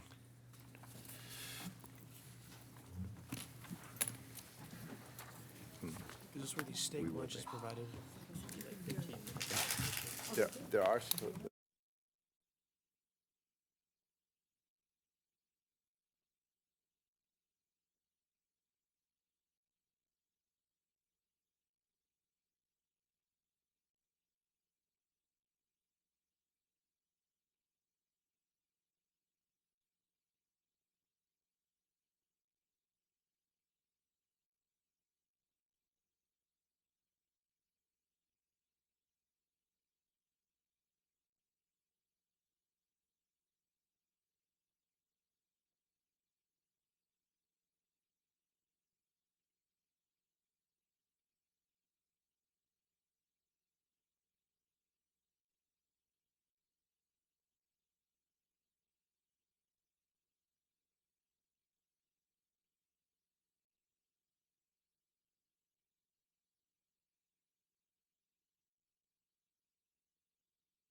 I hate to leave you here by yourself. All right, then let's do it. Show of solidarity behind our new president, and I'm going to wait here for the adjournment. Thank you so much. In other words, you have no place else to go? Oh, no, I've got places to go. I'd just rather be here. Because I kind of. He wants a sandwich. When do you expect to be able to adjourn, though? In 1 minute. Good. All right, so I'll stay for that. Are we ready? Ready. We're back on. All right, so we're back on the record after closed session. I have nothing to report out of closed session. We received a briefing on pending litigation and potential claims. Anything else before we adjourn? Congratulations on your election to board president. Thank you. I'm looking forward to it. And I'm sure that the other 12 members of the board won't let me screw it up. So, thank you. We stand adjourned. Nice work. All right.